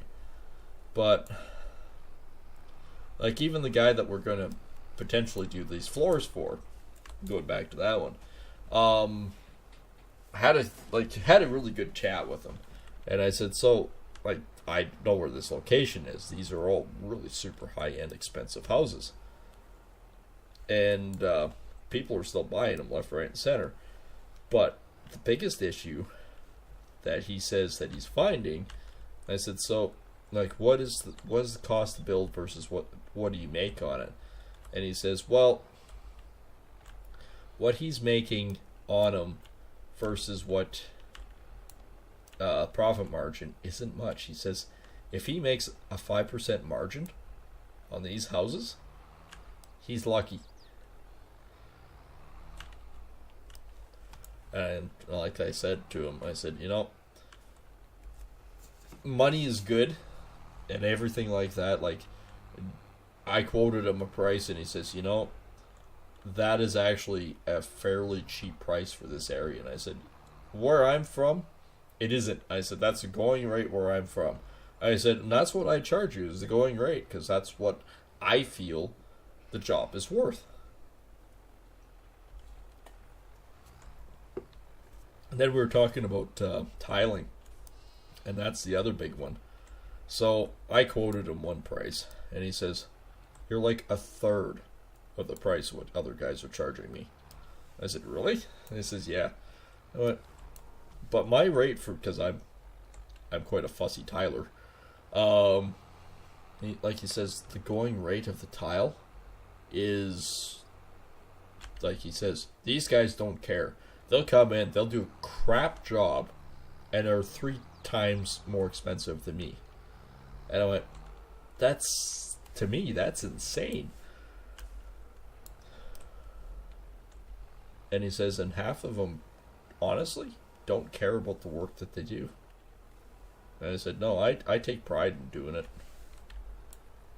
I take pride in all my work, to be honest. And yes, I can be a fussy bugger. I will admit that. But at the same time, when you look at my work, it's like, oh, wow, this is pretty good.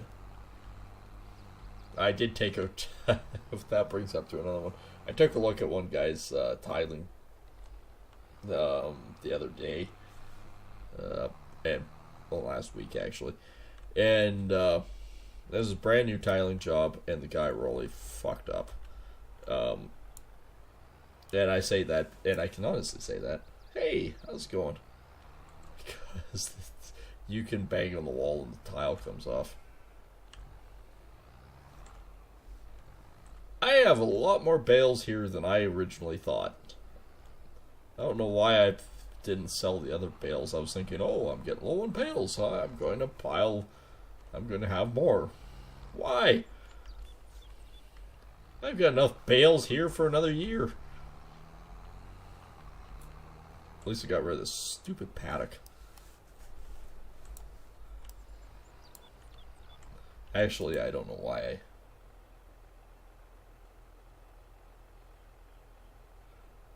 Oh, actually doing pretty good. Sitting back, having a Hefeweizen beer and enjoying the night.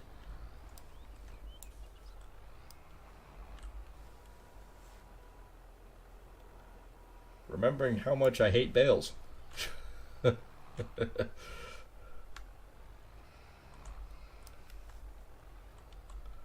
Gotta do something while I wait for my crops to get ready.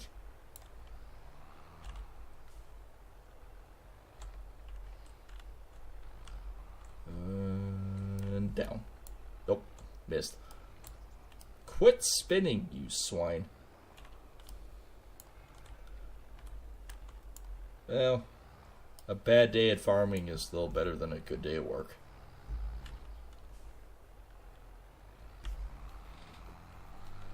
I've got a quite nice little production going over here too.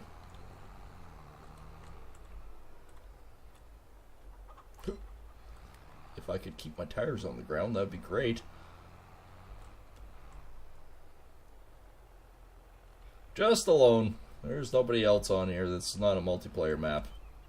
It's singular player, but it's modded. I've got lots of mods.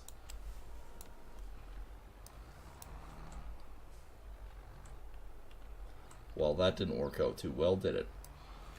Come here, you stupid bale.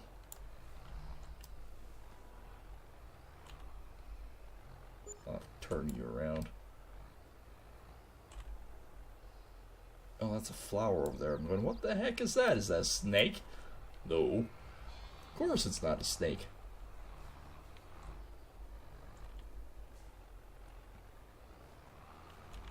Alright. That's better.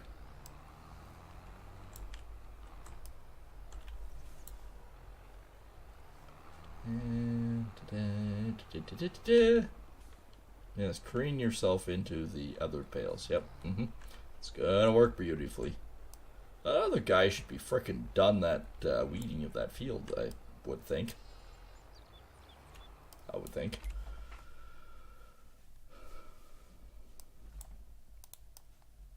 Nope. Oh, really? Really? Oh, you should be done in a second here. You swine! Why are you taking so long? Anytime now. The animals are still doing alright. I haven't checked this in a little while. Beer production's doing good. Greenhouses are still actually alright.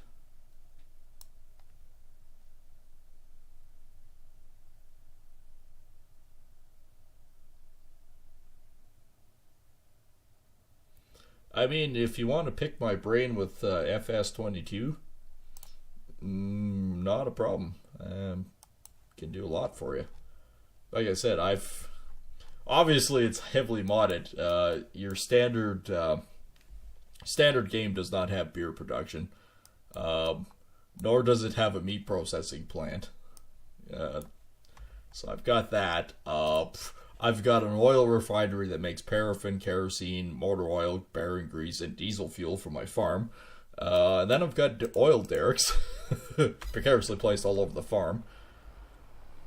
Yeah, I've botted this.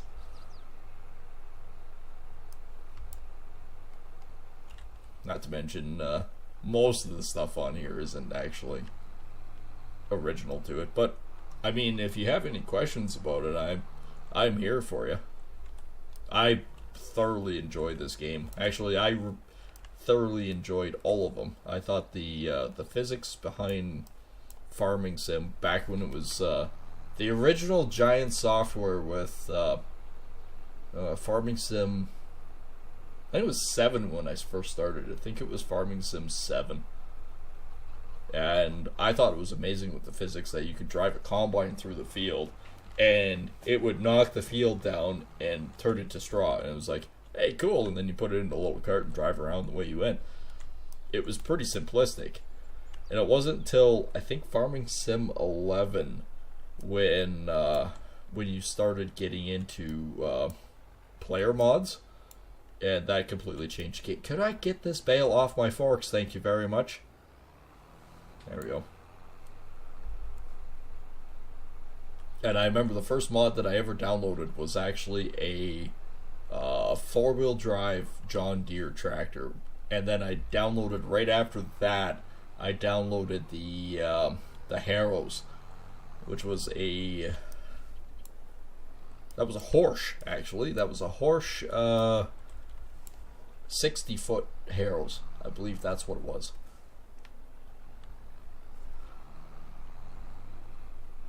That was amazing. Like, even the fact that you could see tractor marks on the ground, it was like, whoa, this game's awesome. And it's only gotten better with time.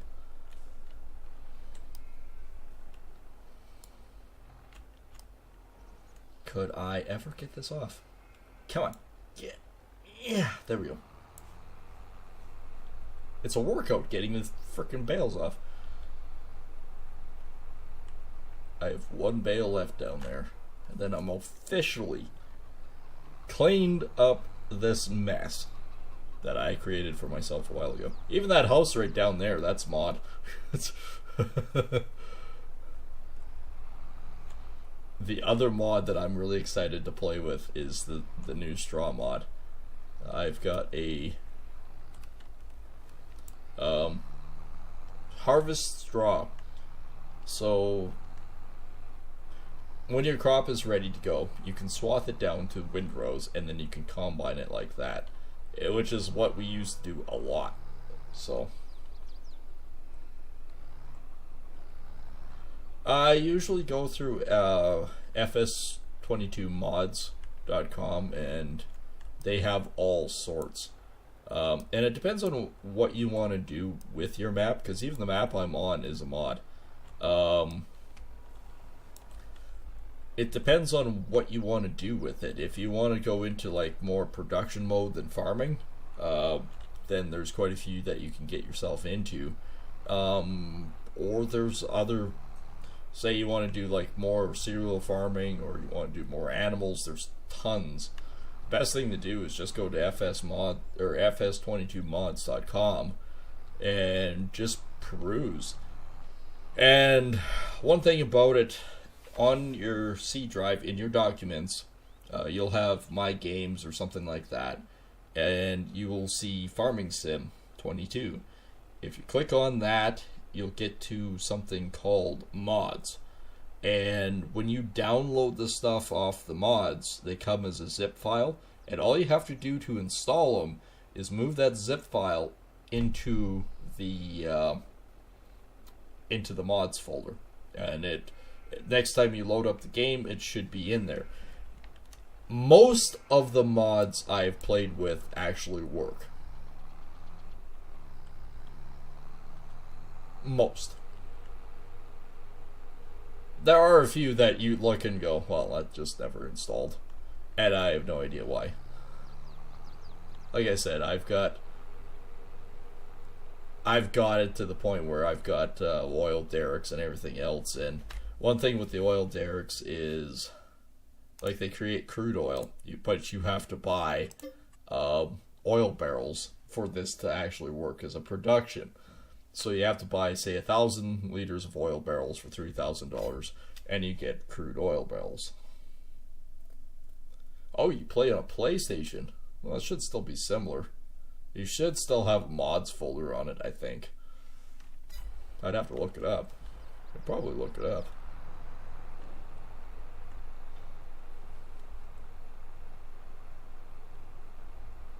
But I know it should be basically the same. There should still be a mods folder on there, and you should be able to download it, put it in there, and it should work just fine. I'm on PC. Oh, look. It's just like real life. You have your forks too high. You can't see anything where you're going. Yeah, now that I've driven a case in real life, yeah, this is annoying.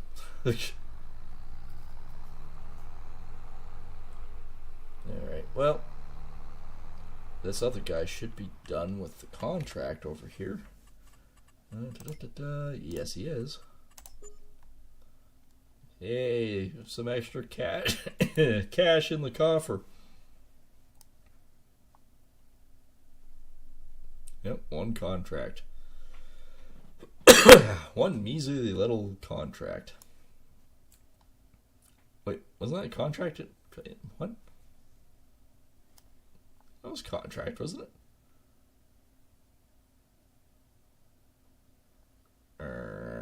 Pardon me? Did it not go on there? Super weird. Oh, I'm a John Deere fan, but I live on in a farming community, and I help my cousins that have huge farms around here, so I get to play with all the new stuff. And I will honestly say this game is quite realistic. Alright, nothing there yet. Alright, let's go to the other farm. Grab my picky up truck.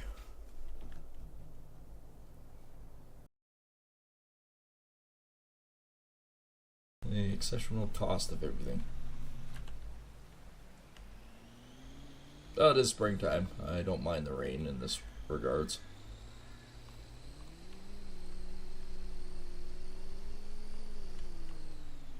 Alright. Grab the bale hauler. Off I go once again. Oops. It's always good to ram their frickin' hitch right through your tailgate of your truck. This one is called Neanderthal. Neanderthal. Something. Well, hang on. I can quickly do this. Save game. Quit game. Yeah, I'll tell you the map in a second. Neanderthal. That's what it is. There's my personal one. There's other maps that I have, but yeah, this one is a custom map. And this is a good way to tell what kind of mods I'm running. So I've got like a 53 Dodge 2017 2500 HD frame cabin egg pack, animal input extensions, which is the meat processing, Borgo pack, chicken barns, another Borgo pack, beer production, gooseneck, carpentry, chicken coops, chicken transport, collect straw emissions. That's a new one. That's a good one. Composter, crop management, calendar, crude oil, tons of crude oil stuff. Swathers, ice houses. I got hemp production if I want to put that mod on. Crude oil transportation, more chicken. This is the map, the Neanderthal. That's the one I'm playing on. I've got a tandem truck, pickup headers, forklift, Swathers, John Deere carts, John Deere 8XR, Mammoth Mills, meat processing, money tool if I'm making a map, oil wells, small farm packs, open pastures, more pickup headers, stone processing, stone pits, rustics, rustic cabin. I'm too lazy to actually do sugar beet correctly, so I have that one. Ricky selling point, refineries, production revamps, waterworks, wash plants, a rake, chemical plant, chemical tankers, swathing add-ons, and swather packs. So I've got just a few mods.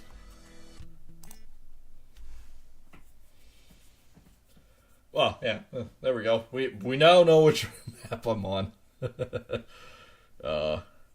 I enjoy this map. I like big fields. Lots of big fields. It reminds me of where I live, so it's like, okay, well, this sort of plays into part. And we're back to the rainy day. And I don't know why I end up in this guy's house. It's not even mine.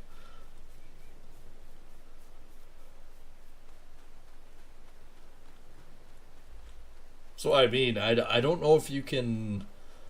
I don't know if with a PlayStation you can use like a web browser and then download from there. Right, I got it turned off. There we go. That's why with PC you really get to play around. Like even the farmers market here, that one actually accepts the it's part of the oil refinery map. So you can sell your paraffins and your grease, your oils and everything to here.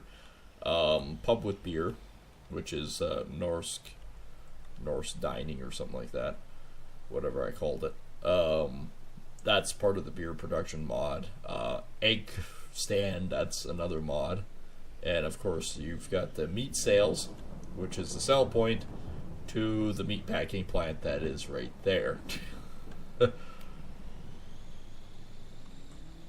Oh, where am I going? I need to go this way. It's down here. Alright, just drive through this guy's yard. Yep.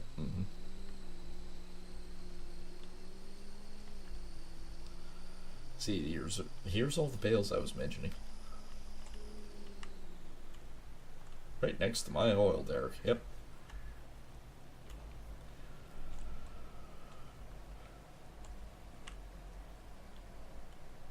I've never actually done anything on a PlayStation. Oh, thanks for the like. Other than I did some brief modding on a PlayStation 2, but that's on the early days. I haven't had anything other than a PlayStation 2 in my life, other than computers. I've got some pretty expensive computers. Of course, I built my computer as a secondary project. The gaming thing was not a priority. Doing drafting for my construction company was the utmost priority, so that's why I built it, right? It works well for doing everything else because it's insane, right? So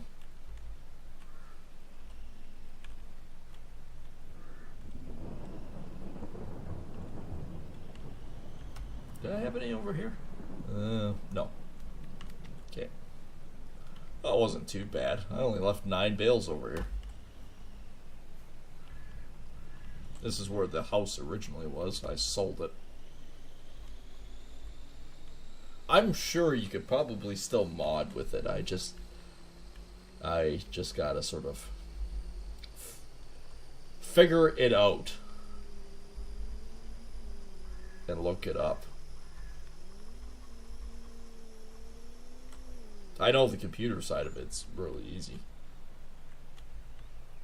But I would definitely have to take a look and see if the FS22 mods from fs22mods.com would actually work on a PlayStation. Because I know it has a hard drive in it, and I know that you can do a lot of stuff in it. Yeah, I get that. Things are expensive these days. Like I said, if it wasn't for the company buying my computer, I probably wouldn't have quite the same gaming machine.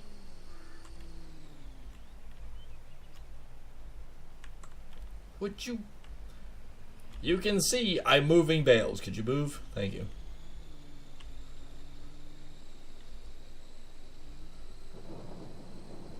These will not come off this trailer the way I want them to. I know that. I know that for a fact.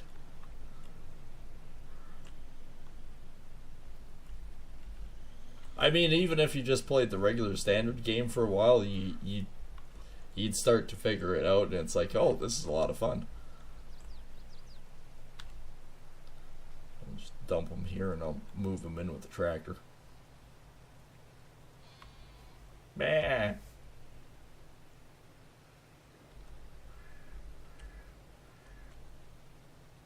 Oh yeah, the first time they actually land the way they're supposed to and not go chitoosh across the map.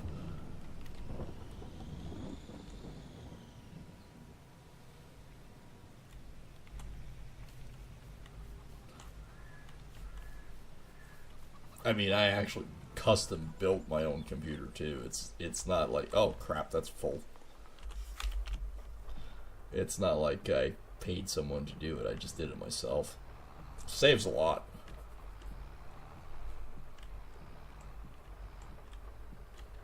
Alright, next question. Now that I've played with the forks, can I actually... Nope. Okay, move that in again. Oh, look, it's just like the real ones. Where you just kinda... Hey.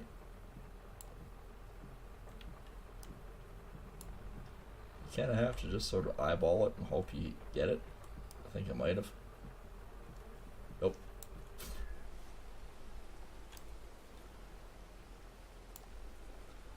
There's no guide bars on this one either.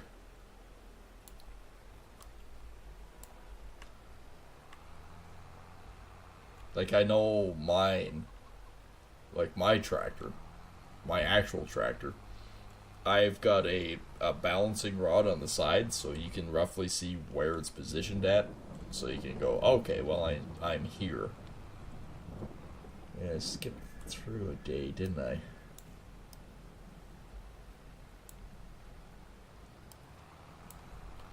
There we go, we got one thing of honey there. We've got almost a full pallet of wool there. What do we got there? Just the one. Okay. I think we also have one thing of eggs here.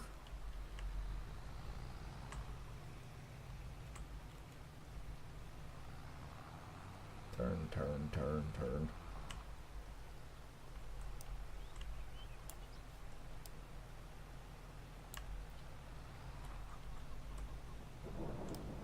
That's the way it's supposed to work.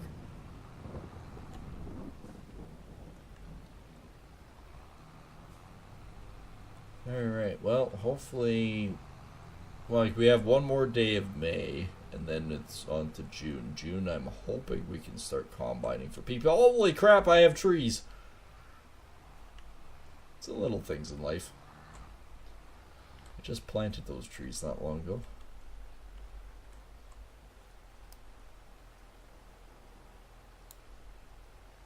I'm going to go check out my trees.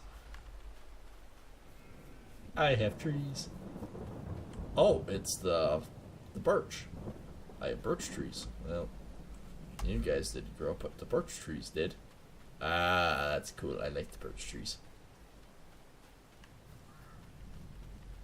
I like birch trees in general, but this is my little modded cabin. Quite nice, actually. Not raining on the inside. That's cool. The heck's... What's up here? Fruit juice. Oh, okay. And F clean. When you just need some fucking cleaning. Bake, bake. Ooh, look at that. Bake, bake.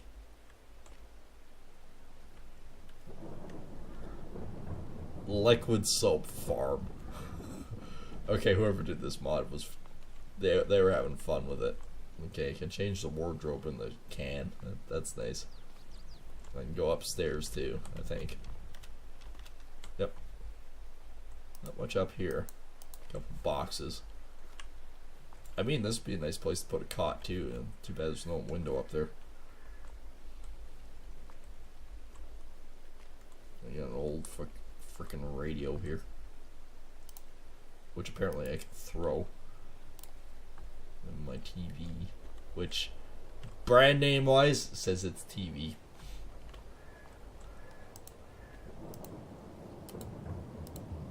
I can turn on the light in here. That goes to my bedroom. It's actually a nice bedroom. So I should close the door. I like it. I have trees. Spend a pile of money on these trees, too. 4.7 meters. I don't know what that actually means. I build houses by feet.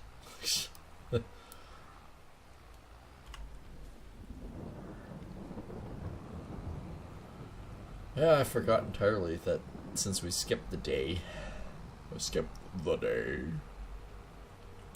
I need to spread those again. That we drastically changed the way things are. We still have the exact same amount of chickens and same amount of sheep. Alright, so production wise on here, what has changed? Beer, we're getting low on barley. We need barley. This stuff's all still pretty good. Tomatoes are up to 1,000. Guess we should probably get rid of that. Chicken, we have a pallet. We have a full pallet of chicken, frozen chicken to be sold. Oil production, we almost up to have 3,000 liters of diesel, and we have 1,000 of paraffin, but that's not too much. Oil otherwise is low. Anything else change for contract? Doesn't. Fertilizing. Fertilizing for field 28. 28 is on the far left, I believe. Nope, that one.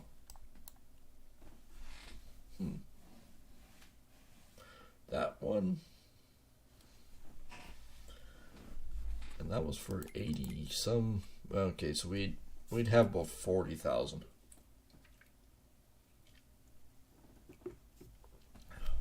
That one might not be a bad one. Let's do that one quick. I mean, it's raining. We might as well do something constructive with our time. One of these machines is not like the others. There we go. And because I have the fertilizer on, I can actually just use this little tiny Massey Ferguson, which is hilariously cute.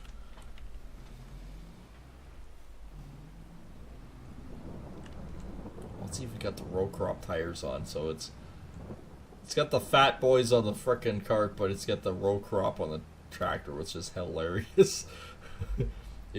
It's socially awkward. Okay, I know this is not the way out, but it's the way out for me. You need to fill this tool first. No, I don't. Not if I hire someone to do it. Yeah, I know it's going to cost me about $40,000. What to do? I'll make 40,000 off of it.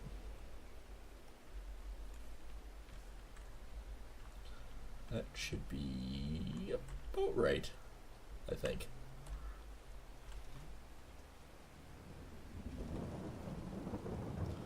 Or maybe not. I don't know. That'll eat through the funds. Alright, back to Bale Boy.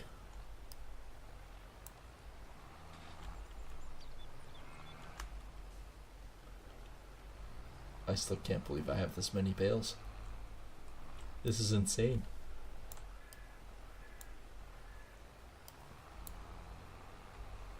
And here I thought that was running low on them. Oh yeah, I'm running low on bales. Yeah, you know, I should not have to worry about it. Oh, I better bale up another 9 or 10 bales. Yep. Yes, because you know the first 52 or so that I had, yep, definitely running low.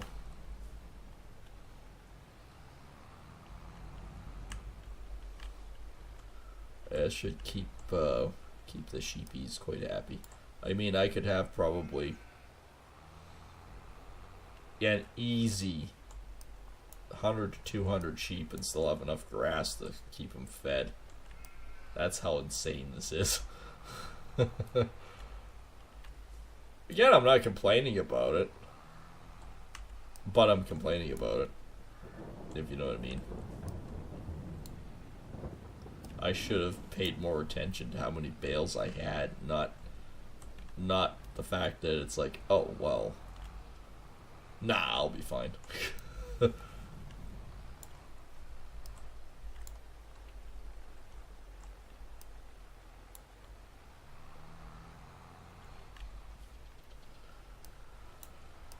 Okie dokie.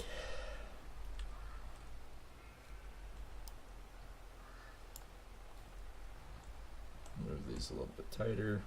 I don't know what happened over there. Oh, I know what happened. Huh. So the ones in the back are 180s. The ones that I just did were 150s. And if you're not sure what that means, it means the size of the bale. I apparently, in my ultimate wisdom, have smaller grass-fed ones. I should have done the 180s for the regular size. I know why I did 150s. That didn't work. I did 150s particularly because if you're going to wrap them, 150s are your maximum size that you can wrap.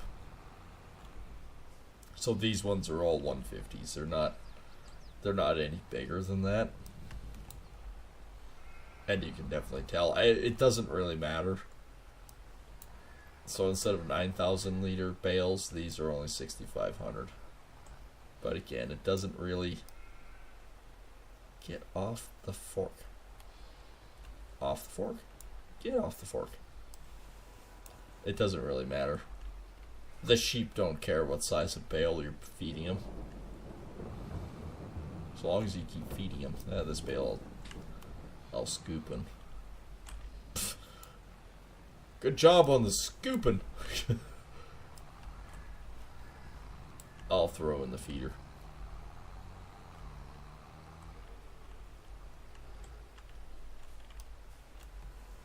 And I probably could use it anyways. It'll disappear, I think. Unless it's full. Oh, it's full. Alright, well, the little bale will be eaten up sooner or later. It'll be eaten sooner or later. How is our lovely little fertilizer friend here? Is he doing alright?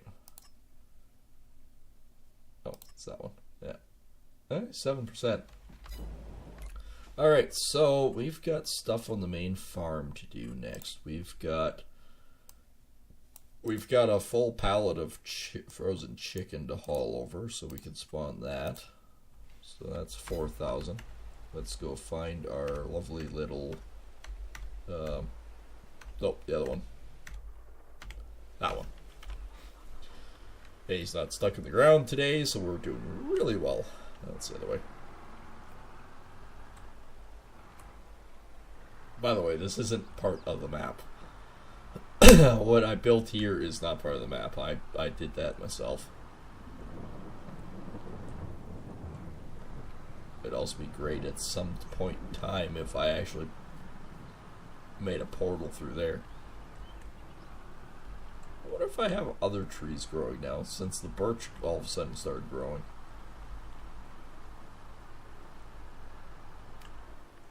Yep.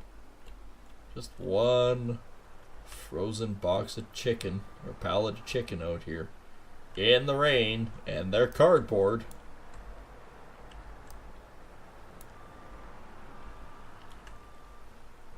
This is heavy, by the way. This is 2.3 tons of frozen chicken.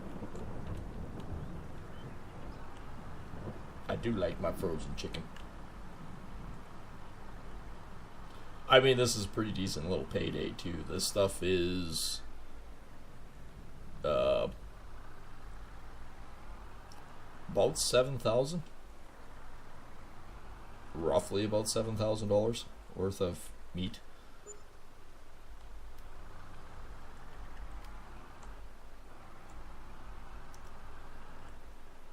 And what we got? I think it's about 7,000. I say what we got, but pretty close. I mean, you keep selling it, of course the price is going down because you're oversaturating the market. But I mean, it's a nice little payday, especially when you don't have too much cash on hand since we bought another field.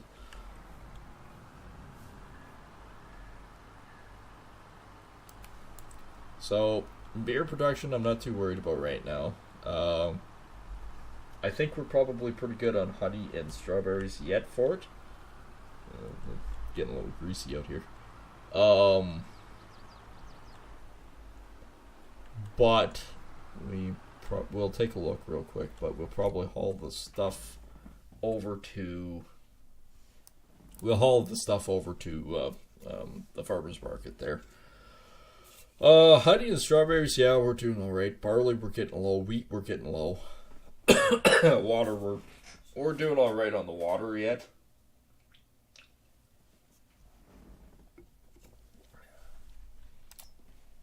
Tomatoes. They're 500 apiece, so we can do 2 pallets of tomatoes, and we can also do 2 pallets of strawberries and 1 pallet of lettuce. That cleans up that one. So we should be able to do the same with this one as well. We'll do 2, we'll do 1, and we'll do 2.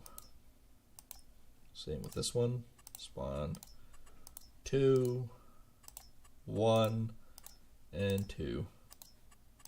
And then we have all of the greenhouses cleaned out once again.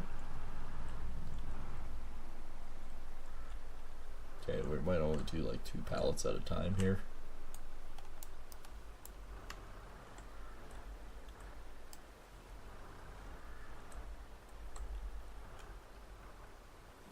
Can't even stack it right on that. Alright, precarious, that's the way we go, yep. Yeah, I'm not going to do with the less.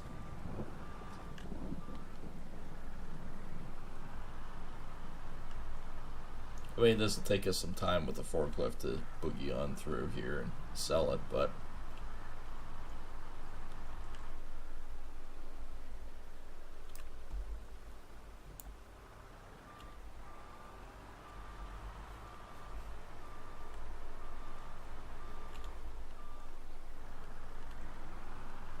well, we're making some cash. Almost ran over a tree. Oops. It gets forks out of the ground, stupid. Oh, 900. It's not the greatest, but it's something.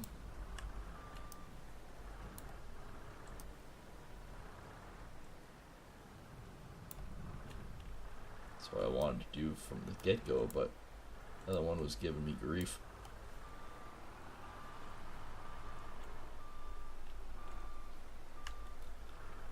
So this is probably going to be about 900 as well.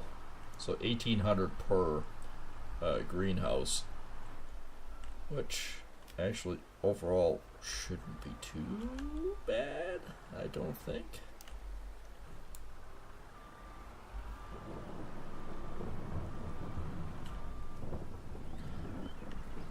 I haven't cleaned out the greenhouses in a while. 1,300, so $2,100. I wonder if I could do 5 if I do this right.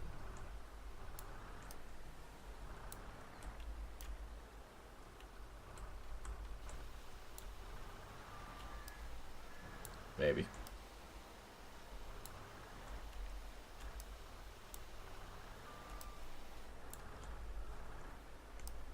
I mean, what's the worst that can happen?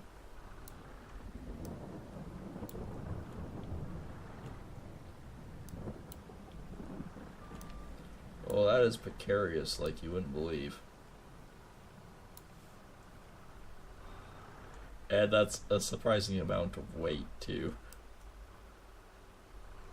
Like, you don't think tomatoes in that weigh that much, but oh yeah.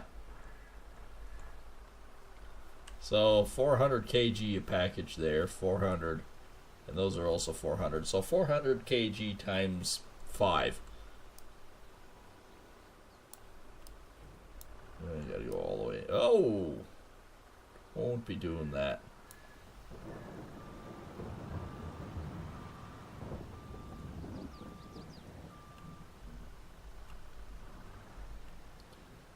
Ho.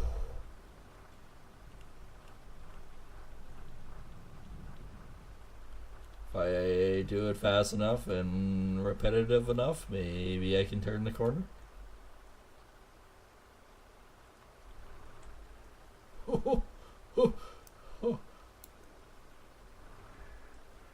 Nope. Oh, so long. Thanks for all the fish. Okay, so 5 is too many. Now we have a number.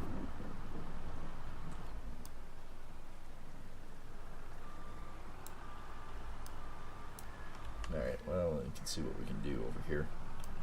I'm stuck in the ditch now. Things have gone awry.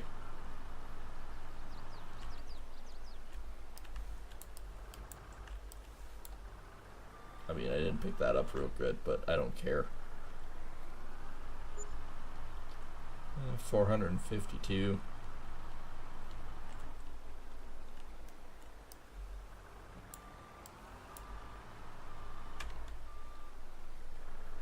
I mean, the numbers are going up despite everything, so, I mean, that's not bad. Oh, save it again. What are we sitting at?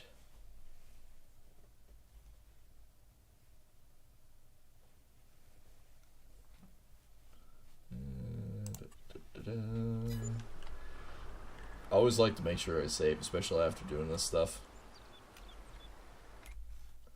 Oops. There we go.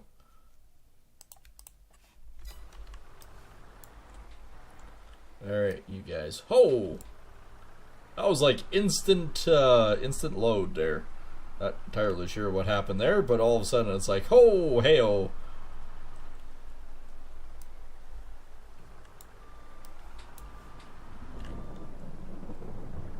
Stuck in the ditch again. I mean, we're making money while doing it, despite having the guy doing the fertilizer that is actually wasting the money. Well, he's not wasting it. I shouldn't say he's wasting it. He's doing a lot more extra production on it.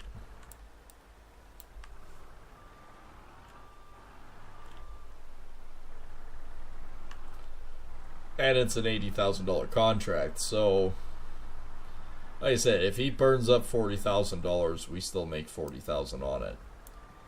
I can manage that well.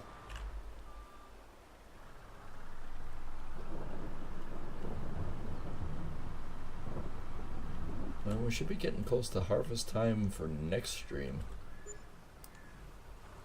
I hope. I mean, we're never really twiddling our fingers. Like, there's always lots to do.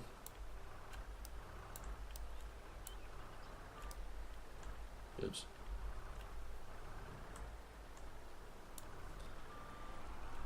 It just seems like we are, because we're in sort of a slump or limbo to just play around with this stuff.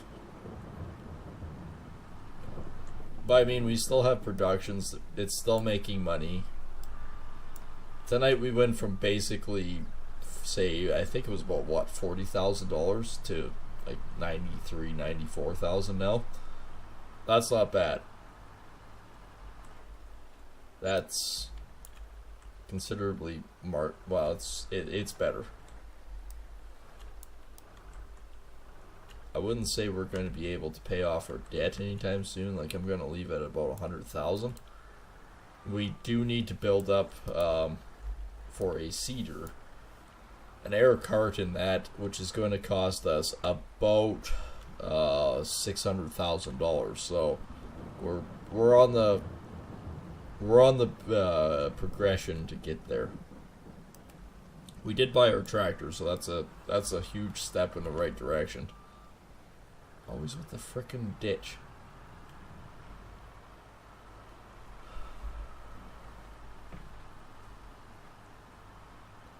Yeah, so that wasn't bad. We made some good cash off the greenhouse this time.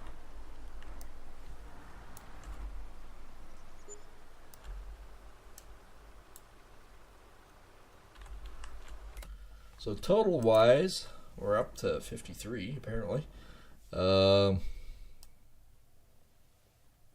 Sold products, which are actually higher than the 1 month, still lower.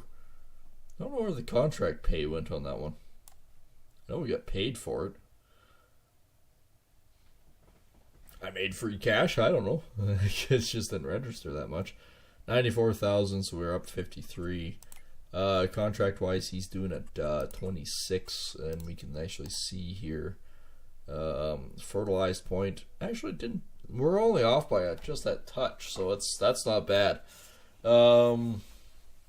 Tons of rocks in this freaking country. We're gonna have to probably do rocks in here too. And yes, I know I got weeds and everything else, but I'm going to go more old school. I'm going to not worry about weed control necessarily, but I am going to cultivate constantly, and if we have to do rock management, we'll deal with that at the time.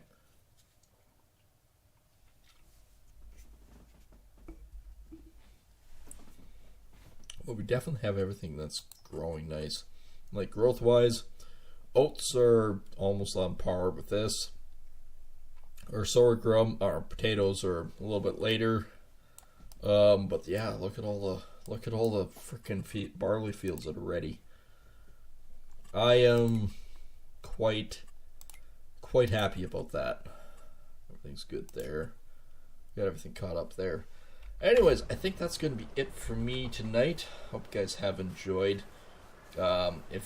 If Warrior, you're watching this at a later date and you want some help, just shoot me a message in chat and I will see what I can do. I'll look it up and see what I can do for the mods and whatnot for you, if we can do them. Don't know. I don't know too much about PlayStation, but I'm curious now. I'm gonna look it up. So yeah, if you guys are new here and you're enjoying the content, hit that subscribe button as it does help us grow.